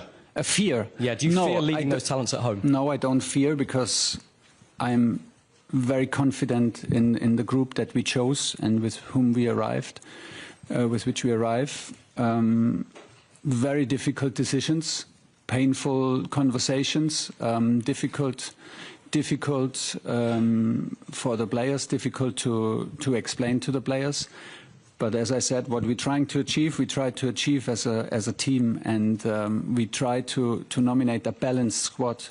If everyone is selected, it was a given that from these 55 players, we have to leave some extraordinary talents, some extraordinary personalities at home. Either way, if we would have picked all these names, some other big 5 names would have been out, and we would talk about these names. So that comes with a job. I like these kind of decisions, even if they took us weeks and sometimes months to clarify the decisions. I think they bring clarity. I think they bring, in the end, a certain edge that is necessary. I tried to explain the reasons for the players. Could they be in camp? Did they do anything wrong? No. Could they be in camp? Yes, 100% sure. But for some of them, it's just the amount of players on a certain position. We didn't want to play the players out of position so much, and we want to give them a clear role, and it comes with difficult and maybe hard choices in the build-up to the tournament. Hi, Thomas. You said a lot of painful decisions to make for players and difficult phone calls. Yeah. One player who's released a statement saying he was disappointed was Harry Maguire. Do you understand him releasing a statement, or were you a bit surprised to see that after you spoke to him? I was a bit surprised, but I respect his personality a lot. I respect his quality a lot. He had an outstanding season. I can see the disappointment. I can see the reason behind the disappointment. Still, I was a bit surprised because we had a private conversation, and he had the chance to express his feelings, which he did, and this is fair enough because I can see all the reasons why he could be in the squad. But the decision is that we stood firmly with our central defenders that carried us through September, October, November. Some of them are part of a leadership group that took ownership and set the standards high, and we just it was a decision for these 23, for these 26 players, even if it feels that it's against individuals. Sammy. Hi, Thomas. Can you confirm, please, the makeup of the leadership group and how you came to make those decisions with regard to the identity of those players? And just a quick... How I decided who's in the leadership group? Yeah. Or why you decided those players? Well, we had a were March camp and we had a June camp, and that it was pretty clear for us who should be in there. I see no value in sharing it with you, to be honest. So OK, we've just been hearing there from Thomas Tuchel at that press conference in Wembley as he announces and explains his World Cup squad for the upcoming World Cup in North America. I think very interesting to hear his answer there, Dawn, about Harry Maguire, saying that he was surprised by the statement that the defender made about being left out of the squad. But he said, he said understanding of that. It was a very diplomatic answer, but I think the most telling thing about what he said was the pregnant pause. When he was asked the question, was he surprised about Maguire putting out a statement, he went... Certainly had to gather his thoughts. Yes, he was trying to be diplomatic. I mean, but, he says, the names that have been left out, he says that they were picked on trust, not talent, and working as a squad. So we've left some big talents, but the team that he thinks we've picked will work together. And that's what you want, although lots of people are quite critical. Tony Cottee, former West Ham player, obviously says, how can you not take Cole Palmer and Gibbs White? You should take your best players in the squad, even if you don't play them. It's ridiculous. I would also have taken Maguire, Foden and Shaw. Cannot get my head around the squad he's picked. Meanwhile, Paddy Power, the betting company, but other betting companies are available, says, all right, Thomas, joke's over. Tell us the real squad now. Well, there we go. They always do their post with a bit of humour, I must admit, and you've got to have humour in football, Absolutely. to be fair. Right, it's coming up to 11:15. We've got some breaking news to bring you now because Jake Austin has been announced as the Liberal Democrat candidate for the Makerfield by-election. Yeah, the Makerfield election is likely to take place on the 18th of June following the resignation of Labour MP Josh Simons. Now, the other candidates who have been announced so far are Andy Burnham for the Labour Party, Alan Howlin Lord Hope for the official monster raving loony party, Robert Kenyon for Reform UK, Rebecca Shepherd for Restore Britain, and Michael Winstanley for the Conservative Party.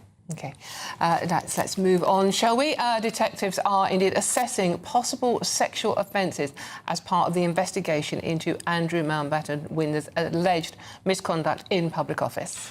Now, specialist officers from Thames Valley Police are speaking to several witnesses as the force assesses those several alleged offences linked with misconduct in public office, and those all relate to Andrew's period as the British trade envoy. OK, let's go now to GB News royal correspondent Cameron Walker. Cameron, what's the latest? Good afternoon, or good morning even, I should say, Dawn and Charlie. Yeah, Prince Andrew Mountbatten Windsor, of course, was trade envoy to the United Kingdom between 2001 and 2011. Back in February, he was arrested on suspicion of misconduct in public office following the publication of the Epstein files by the US Justice Department. Within those files, a couple of the documents appeared to show that Andrew had allegedly passed on top-secret government information to the convicted paedophile Jeffrey Epstein. Now, Andrew has always denied the allegations against him, and Andrew was then released under investigation. Now, the update today is that Thames Valley Police, it appears, it's understood, are kind of widening their investigation, or clarifying, I should say, that they are not just simply looking into the financial or alleged financial misconduct relating to Andrew Mountbatten Windsor. The scope of the misconduct in public office offence also includes sexual offences. And what was also released in the Epstein files just a couple of months ago was an allegation that a woman in her 20s was trafficked by Jeffrey Epstein to have sex with the then Prince Andrew in Royal Lodge in 2010. As I said, Andrew has always denied the allegations against him, but that is certainly the update. Well, where does that leave us now? Well, of course, there is no legal precedent. There's no test case, as it were, for a member of the royal family being prosecuted under the misconduct in public office offence. There may well be further evidence that means that he can be prosecuted or tried alone for that specific alleged sexual offence. But the police are appealing for more information, more witnesses to come forward, and also they are waiting on the US Justice Department to give them the unredacted information from the Epstein files. So we'll have to wait and see what comes with that. This is an investigation that's going to happen for at least the next couple of months. Where does that leave the royal family? Well, Buckingham Palace tell me they cannot comment due to legal reasons. They don't want to prejudice any potential future trial. That, of course, is different from declining to comment as a whole. So I suspect maybe we will hear more from them as the months go on and the investigation continues. But as this does continue, of course, Andrew on a number of the front pages in Britain here this morning, and it is continuing to overshadow the work of the royal family. Prince William in the Isles of Scilly today, and of course the King was doing some work in Northern Ireland alongside the Queen earlier this week. All of it overshadowed by Andrew again. Thank you very much for that update from our royal correspondent Cameron Walker. Now, we do understand that those specialist officers at Thames Valley Police include those who've previously investigated serious sexual offences, and that during the misconduct in public office searches that were conducted after the arrest in February, that the officers have recovered some evidence, and of course the investigation continues. But the force has issued an appeal for more people to come forward as witnesses. They're already speaking to several witnesses. We understand that the force has a so-called victim-centred approach. There's no pressure on those to come forward, but they do want any victim survivors or witnesses to come forward through all the usual ways on the Thames Valley Police portal. Yeah, absolutely. And we should always remember the victims in this case. Some of them very, very young girls in America in the Epstein case. OK, now it is coming up to, well, it's 18 minutes past 11 already, nearly 19 minutes past 11. And it is a Friday for a bank holiday weekend. So it's our time to try and cheer you up a little bit. Yeah, it's the Great British Giveaway and your chance to have that spectacular summer this year. And you could win, Charlie. £76,543.21 in tax-free cash. It's our big summer prize. It could all be yours. Here are all the details you'll need. We're counting down to a spectacular summer. It's your chance to win £76,543.21 in totally tax-free cash. A lump sum that you could have in time to splash out with this summer. Imagine all the things you could do with that cash. Give the garden a glow up, max out on a new motor, or just make sure the coming year is your year. And because it's tax-free, you get to keep every single penny for a chance to win £76,543.21 in tax-free cash. Text cash to 63225. One entry costs £2.50 plus one standard network rate message. Or text bonus to 63225. 5 entries cost £5 plus one standard network rate message. Go to gbnews.com/win. Entries start at £2.50. Call 0903 686 3232. Calls cost £2.50 plus your network access charge. Or post your name and number to GB21 PO Box 8690 Derby DE1 9TT. UK only. Entrance must be 18 or over. Lines close at 4 p.m. on the 26th of June. This is a network giveaway. Entries will be pulled. Please check the closing time if listening or watching on demand. Good luck. Good luck indeed. Now we've got some more breaking football news for you. This is a West Ham one, by the way. This isn't about West Ham, though. This is about Man City, and boss Pep Guardiola has confirmed his exit from the club. The 6-time Premier League winner said, "Don't ask me the reasons I'm leaving. There is no reason. But deep inside, I know it's my time. Nothing is eternal. If it was, I would be here. Eternal will be the feeling, the people, the memories, the love I have for my Manchester City." There's some more news coming out of Manchester in the football world, because we've also been told that Michael Carrick will stay on as Manchester United head coach, having signed a deal until 2028, and that's just come as an announcement from Manchester United. Good for him. I think he deserves it. He's worked hard and done well. Certainly has. OK, coming up next, new government guidance on single-sex spaces tells staff not to question the gender of those using toilets and changing rooms. We're going through that and much more with Emma Trimble and Jonathan Liss, who no doubt have already been rowing about this outside, but they can continue it here on Britain's Newsroom, only on GB News.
From the school run to the home run, watch a new show for all of Britain. So he can say whatever he wants. A straight talking show where all voices are heard. And, you know, when are we going to stop talking about smashing the gangs and actually do it? With the stories that matter from every part of our country. There's a bit of a crash landing there for your Chancellor. Bold, fearless and standing up for you. That's me, Martin Dormy, 3 p.m. till 6 p.m, weekdays here only on GB News, the People's Channel, Britain's news channel. Hi, I'm Michelle Dewberry, and my show is your opportunity to cut through all the noise and dive in headfirst to some robust debates. Ideas clash. Situation, isn't it? No, Because the failure is... You're the failure is... deliberately avoiding my point. Nothing's held back. And if you think this is the end of it, wait for more. And we do not shy away from the difficult stuff. Sometimes I want to shake people and say, if only you understood. So join me on Jubes & Co. weeknights at 6 p.m, only on GB News, Britain's news channel. From cold mornings to warm family brunches. From football to tennis in the car. In the kitchen. GB News Breakfast is there. With the stories you need and the conversations that matter. Anyway, let's talk business. Well, it has been a historic night in British politics. It's astonishing, isn't it? We're here again. To start your day just right. GB News Breakfast. Every morning from 6 a.m. Only on GB News. Britain's news channel.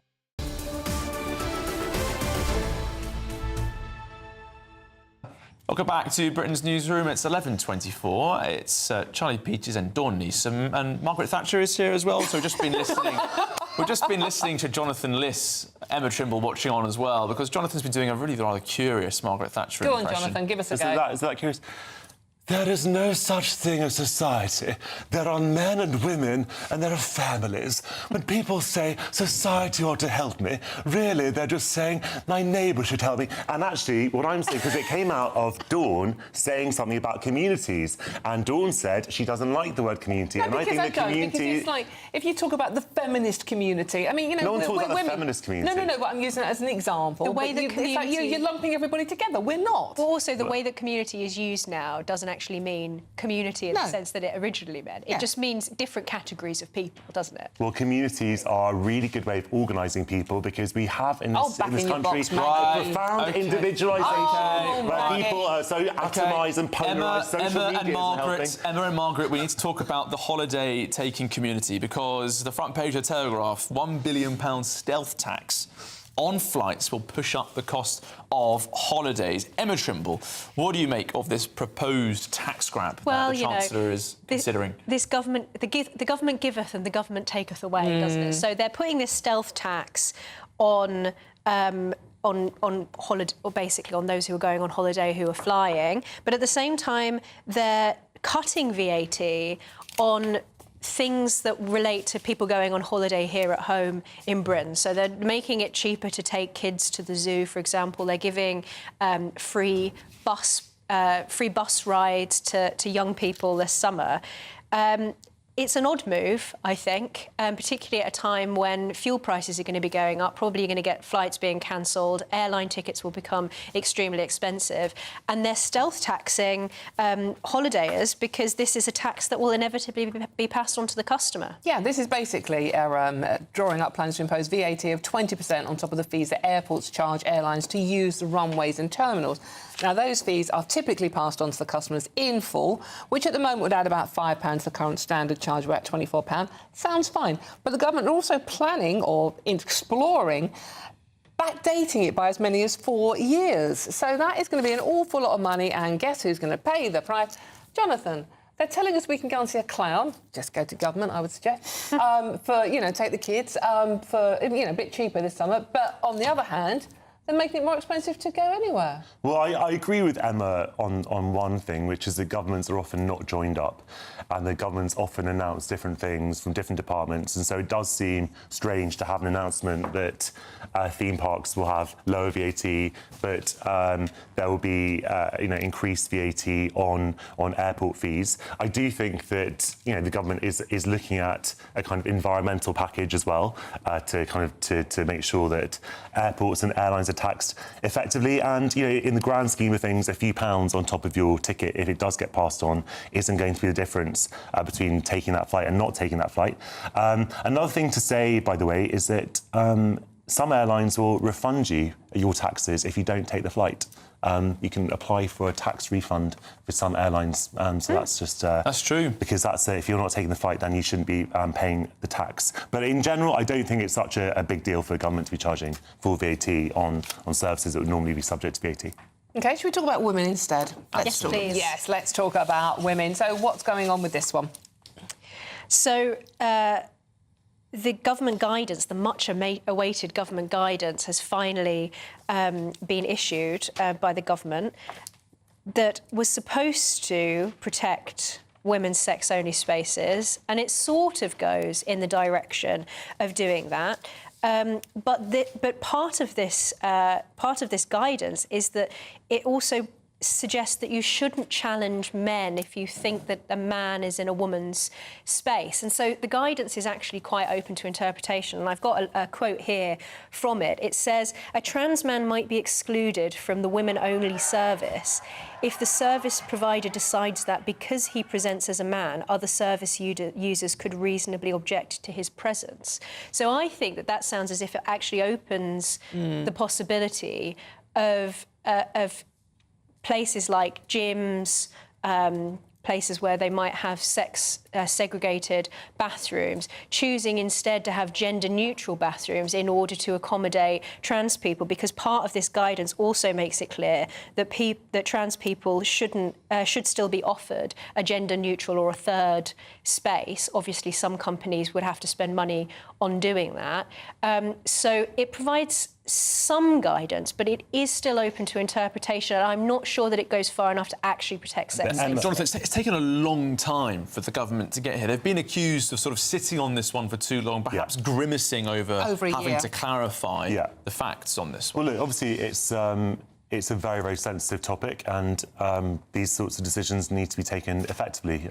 So it's getting it right is more important than doing it fast. I think the quote that you read out, Emma, is really instructive, because people on the gender-critical side of the debate have always emphasised biological sex, quote unquote, in determining. You don't have to quote unquote biological sex. It is a reality. In determining who gets to use a bathroom, but trans men who are by this sort of definition biological women, who might be more masculine looking than either of the men at this table in many cases, then, no offence, Charlie, then what is supposed to happen with them? A lot of women using those spaces might not want those trans men to be in those spaces any more than they would any other kind of man. But under your kind of insistence on biology as being the primary marker of who gets to go in, then these men have to use that space. But then there is a carve out for those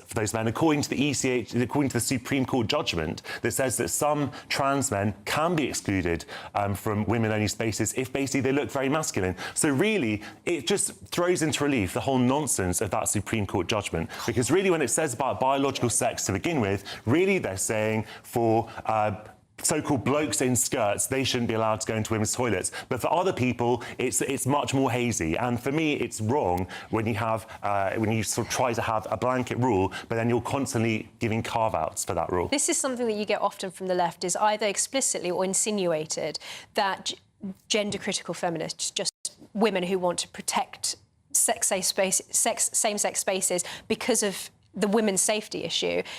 The left often try to paint this as demonising the whole trans, to use the term Dawn hates, trans community.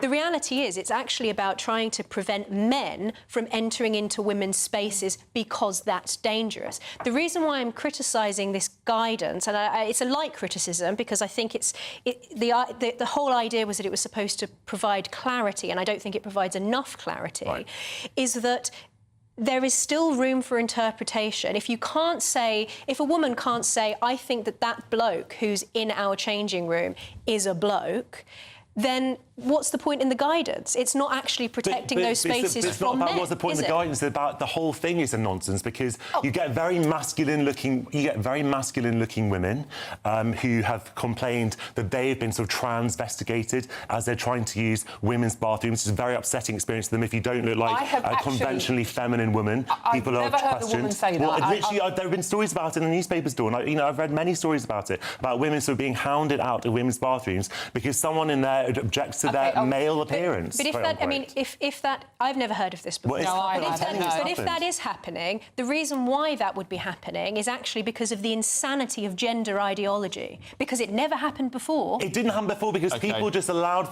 people to be who they were, and now we have this complete polarisation of society. There is no such thing as society, Charlie. Jonathan Liss, Emma Trimble, it's been a pleasure. Jonathan, you better not be doing that impression as you're cutting about, or you will be kicked out of a few bathrooms. But this, it's time now for your 60-second news update with Sam Francis.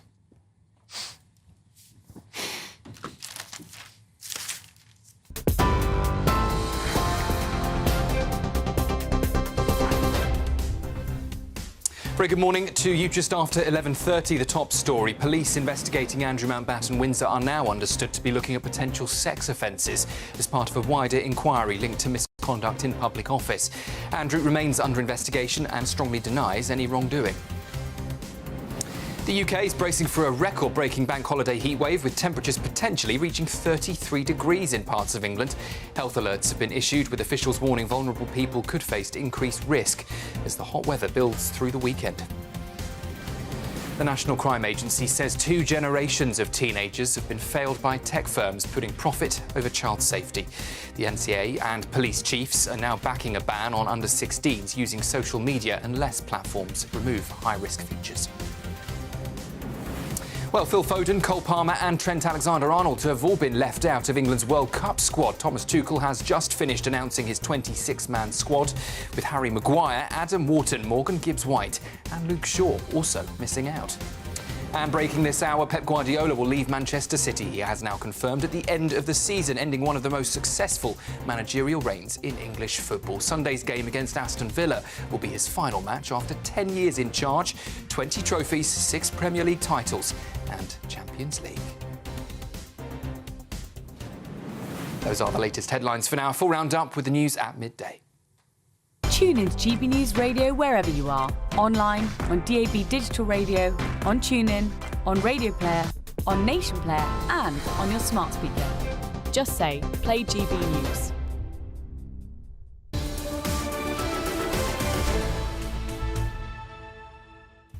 Welcome back. Just one quick message on that trans debate. Bren says, Dawn, please do keep quiet. Jonathan Liss knows so much better than any woman, so bow down to his greater knowledge immediately. Thank you so much. I was waiting for someone to say it. Hey, considering it, bow down. OK, keep those coming in, by the way. Now, the Chancellor is urged to permanently cut VAT on the hospitality sector, the same morning as it's revealed UK borrowing last month hit the highest total for April since the COVID pandemic. This is Britain's Newsroom on GB News. We'll see you soon.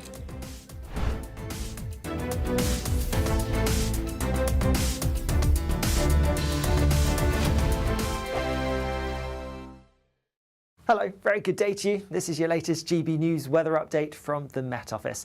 We have a northwest-southeast split through today, quite cloudy, a bit damp towards the northwest, much sunnier and hotter towards the southeast with the start of the heat wave here. But as I mentioned, in the northwest, yes, a bit of cloud, bit of rain because of a waving frontal system that's lingering through. The rain doesn't look particularly heavy through the bulk of the day, but it's in the southeast where we have plenty of blue sky, a bit of cloud across some northern and western parts of England and Wales, but across more central, eastern and southern areas, lots of sunshine here and with some hot air, temperatures really rising. It's the start of the heat wave for some, with temperatures around London peaking around 29, possibly 30 Celsius. A fair few degrees fresher than this the further north and west you go, partly because of the cloud and the rain that will be pushing through. Staying quite grey across Scotland through this evening, a bit of rain at times, but it's across Northern Ireland, particularly western Northern Ireland, where the rain's going to be a bit heavier, a bit more persistent. Further east, a greater chance of staying largely dry, but quite cloudy. Sticking with the relatively cloudy at times skies across some parts of northern and western England and Wales, but on the whole quite bright through this evening and plenty of sunshine to end the day across more central, eastern and southern parts. Overnight, we are going to see that rain in the northwest edging further eastward, so turning quite wet across much of Scotland for a time. And actually, there will be a bit of rain pushing eastwards across parts of England and Wales as well, but it's going to be quite short-lived. And on the whole, there will be a lot of dry weather around, some clear skies, but because of the generally warm air temperatures for most, not dropping a huge amount. And so it is going to be a relatively warm start to the day tomorrow. There will be some outbreaks of rain across eastern parts of England first thing, but they will clear away. And then again, we have plenty of sunshine sunshine across the bulk of England and Wales. A bit of cloud across Scotland and Northern Ireland, but not as much as we'll have seen today, and it is going to be largely dry. In the southeast, temperatures for some will be even higher than today, a greater chance of getting to 30 Celsius.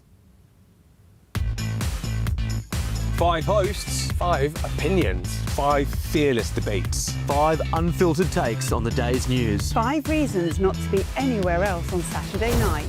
This is the Saturday 5. You got me good there. Britain's biggest Saturday night TV show. Not a bad brand. Yeah. Uncensored. Very, very racy tonight on the unpredictable. What did she say? Can you translate it for us? And always entertaining. And how can a country go from being led by William Wallace to Saturday nights from 6 p.m. only on GB News. the People's Channel? Britain's news channel. You're going to want to stay tuned, trust me.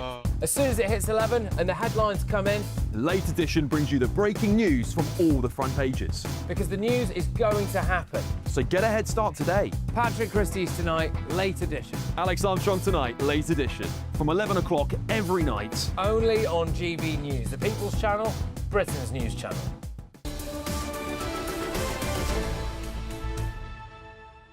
I think you should. Well, it's 11:39. You're watching Britain's Newsroom with Charlie and Dawn. They're just discussing weekend plans there. OK, now pressure mounts, we go into it later, won't we? Pressure mounts on the Chancellor to permanently cut VAT on the hospitality sector. Well, this comes as the government has announced temporary VAT reductions on summer attractions, and that's as part of a £1.8 billion package to bring financial ease to households amid cost spikes from the Iran war. Can today announce a temporary cut in the rate of VAT on summer attractions from 20% to 5% over the summer holidays. Yeah, the new measure will cover fairs, zoos, museums, as well as children's tickets for cinemas, concerts and soft play. But could this all be for nothing, as Labour are now planning a £1 billion stealth tax on airlines, which could raise the cost of family holidays? OK, so will the government ever get a grip on this cost of living crisis? Spoiler alert, no. In any case, GB News political correspondent Olivia Utley tries to make some sense of what's going on here. Olivia. Well, this is quite a sneaky little tax that the Treasury seem to be planning. I should say it is in the very early stages of planning. They call it a fishing expedition at this stage, basically seeing how people react to it. But what it is imposing VAT on top of the charges that airports charge airlines for using runways, etc. Now, that might sound like a sort of boring business tax, but actually what happens is all of that cost gets passed on to the consumer. So at the moment, it costs about £24 if you're going on an international flight. That cost that the airline is imposing, the airport's imposing on the airline, is passed on to customers. That would go up by about £5. Now, already we know that the cost of flying this summer is exceptionally high. Airlines are preparing for far less jet fuel as a result of the war going on now. At the moment, jet fuel prices aren't being affected, but they are preparing for that happening in the future. It's a very, very unpopular tax in the aviation industry. The UK aviation industry is already far more taxed than pretty much any other aviation industry in the whole world, and it is making the UK less competitive. What makes it even worse for the aviation sector is that the government is considering backdating this tax for 4 years, which is the most they would be able to do it. So this would be a huge, huge fee for airports and airlines. And as we know, all of that future tax would be passed on to the consumer, making it just more expensive for families to go on holiday in the summer. Olivia, Rachel Reeves very much seems in her element at the moment, sort of appearing regularly. I suppose chancellors, particularly from the Labour Party, often are in their element when they're announcing tax rises and more spending. And she's touting as £150 off energy bills that she says the government has achieved. But the new costs that are coming down the line are likely to dwarf those savings that they're promoting. Well, exactly. And the thing about Rachel Reeves is she has very tight fiscal rules. We knew this during the election campaign 2 years ago. The government said that it wasn't going to be raising income tax, VAT or national insurance, any of the three main taxes on working people. But, of course, it promised so much. It promised much bigger public spending, etc. So Rachel Reeves has always been very, very sort of tightly painted in, and we know that she is facing huge global geopolitical headwinds. We've had the war in Iran, we've had what's going on in Gaza. I mean, it's a very difficult time to be the Chancellor of the Exchequer. She is facing all sorts of global elements which she wasn't expecting at all. That means that her purse strings are very tight indeed. So every time she announces some sort of tax cut, so for example, the freeze and fuel duty that was announced on Wednesday, or this whole ream of tax cuts which were announced yesterday for families going to zoos and museums, etc., then have a look at the small print, have a dig around, or we'll do it for you, because you will probably find that another tax is going to go up elsewhere, just a rather less visible one. Because the story that really frightened me is that UK public borrowing is up 25% year on year. And February was one of the highest months on record as well. And that was before the war started, the war in the Middle East started. So they can't blame that on the war. Well, exactly. And that, of course, really, really matters, because we are paying in interest for that debt all of the time. Our interest payments are enormous. And it'll be fascinating to see what happens in this Labour leadership contest if that turns out to be what it is, because all of the potential leaders have very different ideas on what to do about borrowing, and we could see dramatic changes, but let's find out. All right, Olivia Hartley, good to speak to you. See you tomorrow. Yeah, thank you. See you tomorrow. Yeah, you two together, aren't you? Yeah. Behave, folks. You can go to the circus or the zoo and forget all about it. There we go, folks. There we go. Okay. What a sell. All right, up next here on Britain's Newsroom, we're bracing for a huge heat wave. It seems like it's come already, which could see the hottest temperatures ever recorded in May. But if it's too hot for you here, you could prefer some holiday somewhere. It's actually much cooler, to be honest with you, in Europe. And so here's the forecast for those top destinations.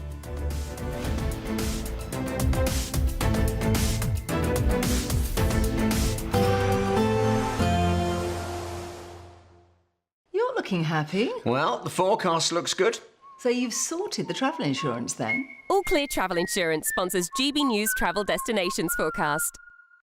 Hello there. High pressure is dominating for much of Europe, but there are thunderstorms across more eastern areas of the Mediterranean, particularly across Turkey through this weekend until the early part of next week. But as we look further east towards Italy, France, Spain and Portugal, there's plenty of dry and warm weather, as well as across Madeira and towards the Canary Islands. Temperatures approaching 30 degrees here. There's plenty more sunshine to come next week as well. Bye-bye. All Clear Travel Insurance sponsors GBNews Travel Destinations Forecast. From cold mornings to warm family brunches. From football to tennis in the car. In the kitchen. GB News Breakfast is there. with the stories you need and the conversations that matter. Anyway, let's talk business. Well, it has been a historic night in British politics. It's astonishing, isn't it? We're here again. To start your day just right. GB News Breakfast. Every morning from 6 a.m. Only on GB News. Britain's news channel. GB News Breakfast. Every day from 6 a.m. Now, we're joined now by a father and son duo who have taken on an extraordinary 18,000-mile challenge. Wow, yes. George and Joshua have cycled through 31 countries across 4 continents to raise money for UNICEF. Well, they set off over a year ago and the pair have taken on some of the toughest terrain on Earth across countries including Turkey, China, Vietnam and Argentina. Well, we're thrilled to be joined by George and Josh Kohler this morning. George, Josh, thanks for joining us. Well, I mean, I have to say, first question we have to you is, what was the toughest day you had on this trip and how have you found the response? Good morning. I think for us the toughest day was going over the pass in Kyrgyzstan. 2 days of uphill climbing, pushing the bikes through dirt roads in searing heat, getting to the top and looking forward to a nice downhill at 3,500 metres, only to find it was even worse going downhill. So that kind of hit morale a little bit, made even worse by Joshua getting attacked by bees at the end of the road. So it was all a bit emotional, but we got through it, got our heads down and then reset and off we went the next day. Where do you stay? I mean, have you got like a tent in the backpack or on the bike or something, or do you plan every hotel you go to? Is everything very carefully planned out? It's a complete mixture of where we stay. We carry a tent, so we've spent a lot of time camping out, wild camping. We've stayed in campsites, hotels, with people have hosted, just welcomed us into their homes with open arms. Yeah, we've stayed in a whole complete range of accommodation over the last 400 days. GB News, the People's Channel. I've been in Westminster for a long time, but I know that though power may be here, its effect on people's lives is across the whole of the country. We may be where rules are made, but it's where they're implemented that matters. Join me, Jacob Rees-Mogg, for forthright and frank discussion on where Britain has come from, where it's going, and where it will end up. That's State of the Nation, Monday to Thursday, 8 to 9 o'clock. Vox Populi, Vox Day.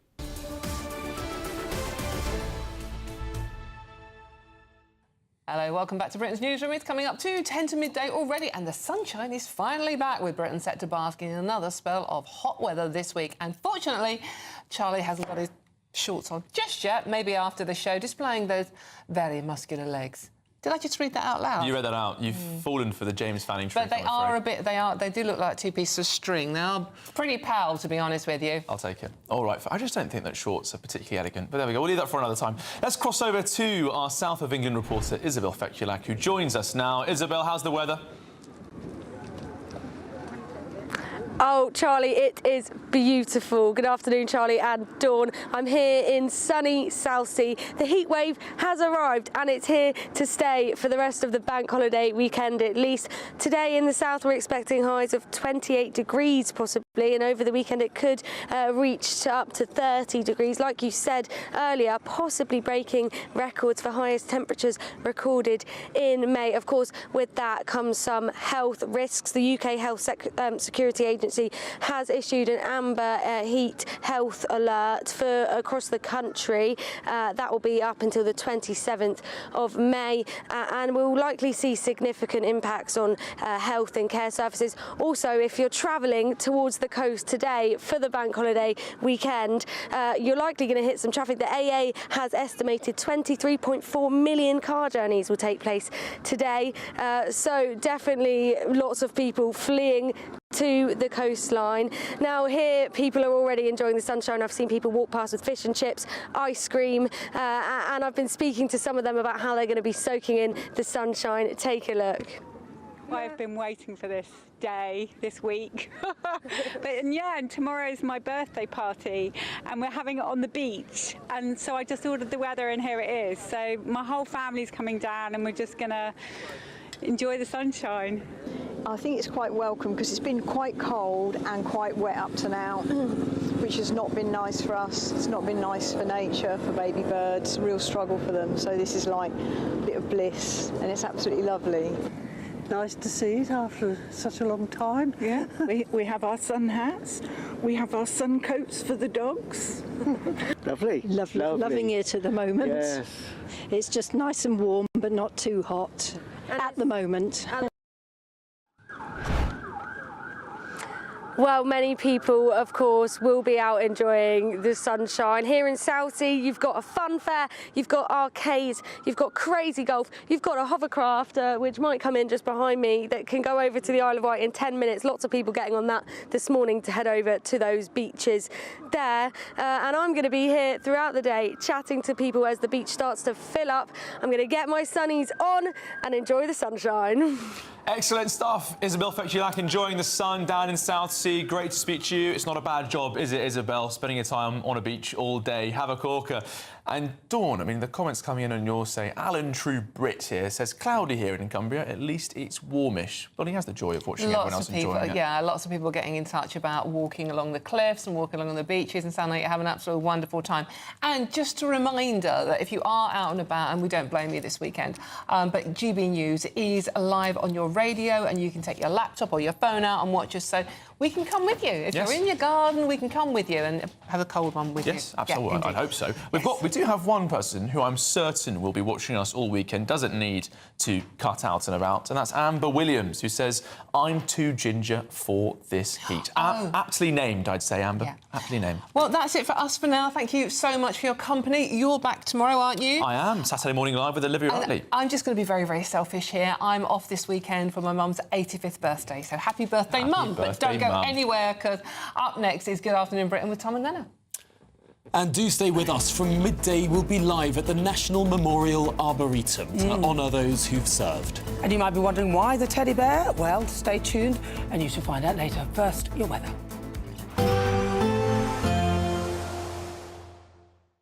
Expect warm spells with the odd rude interruption.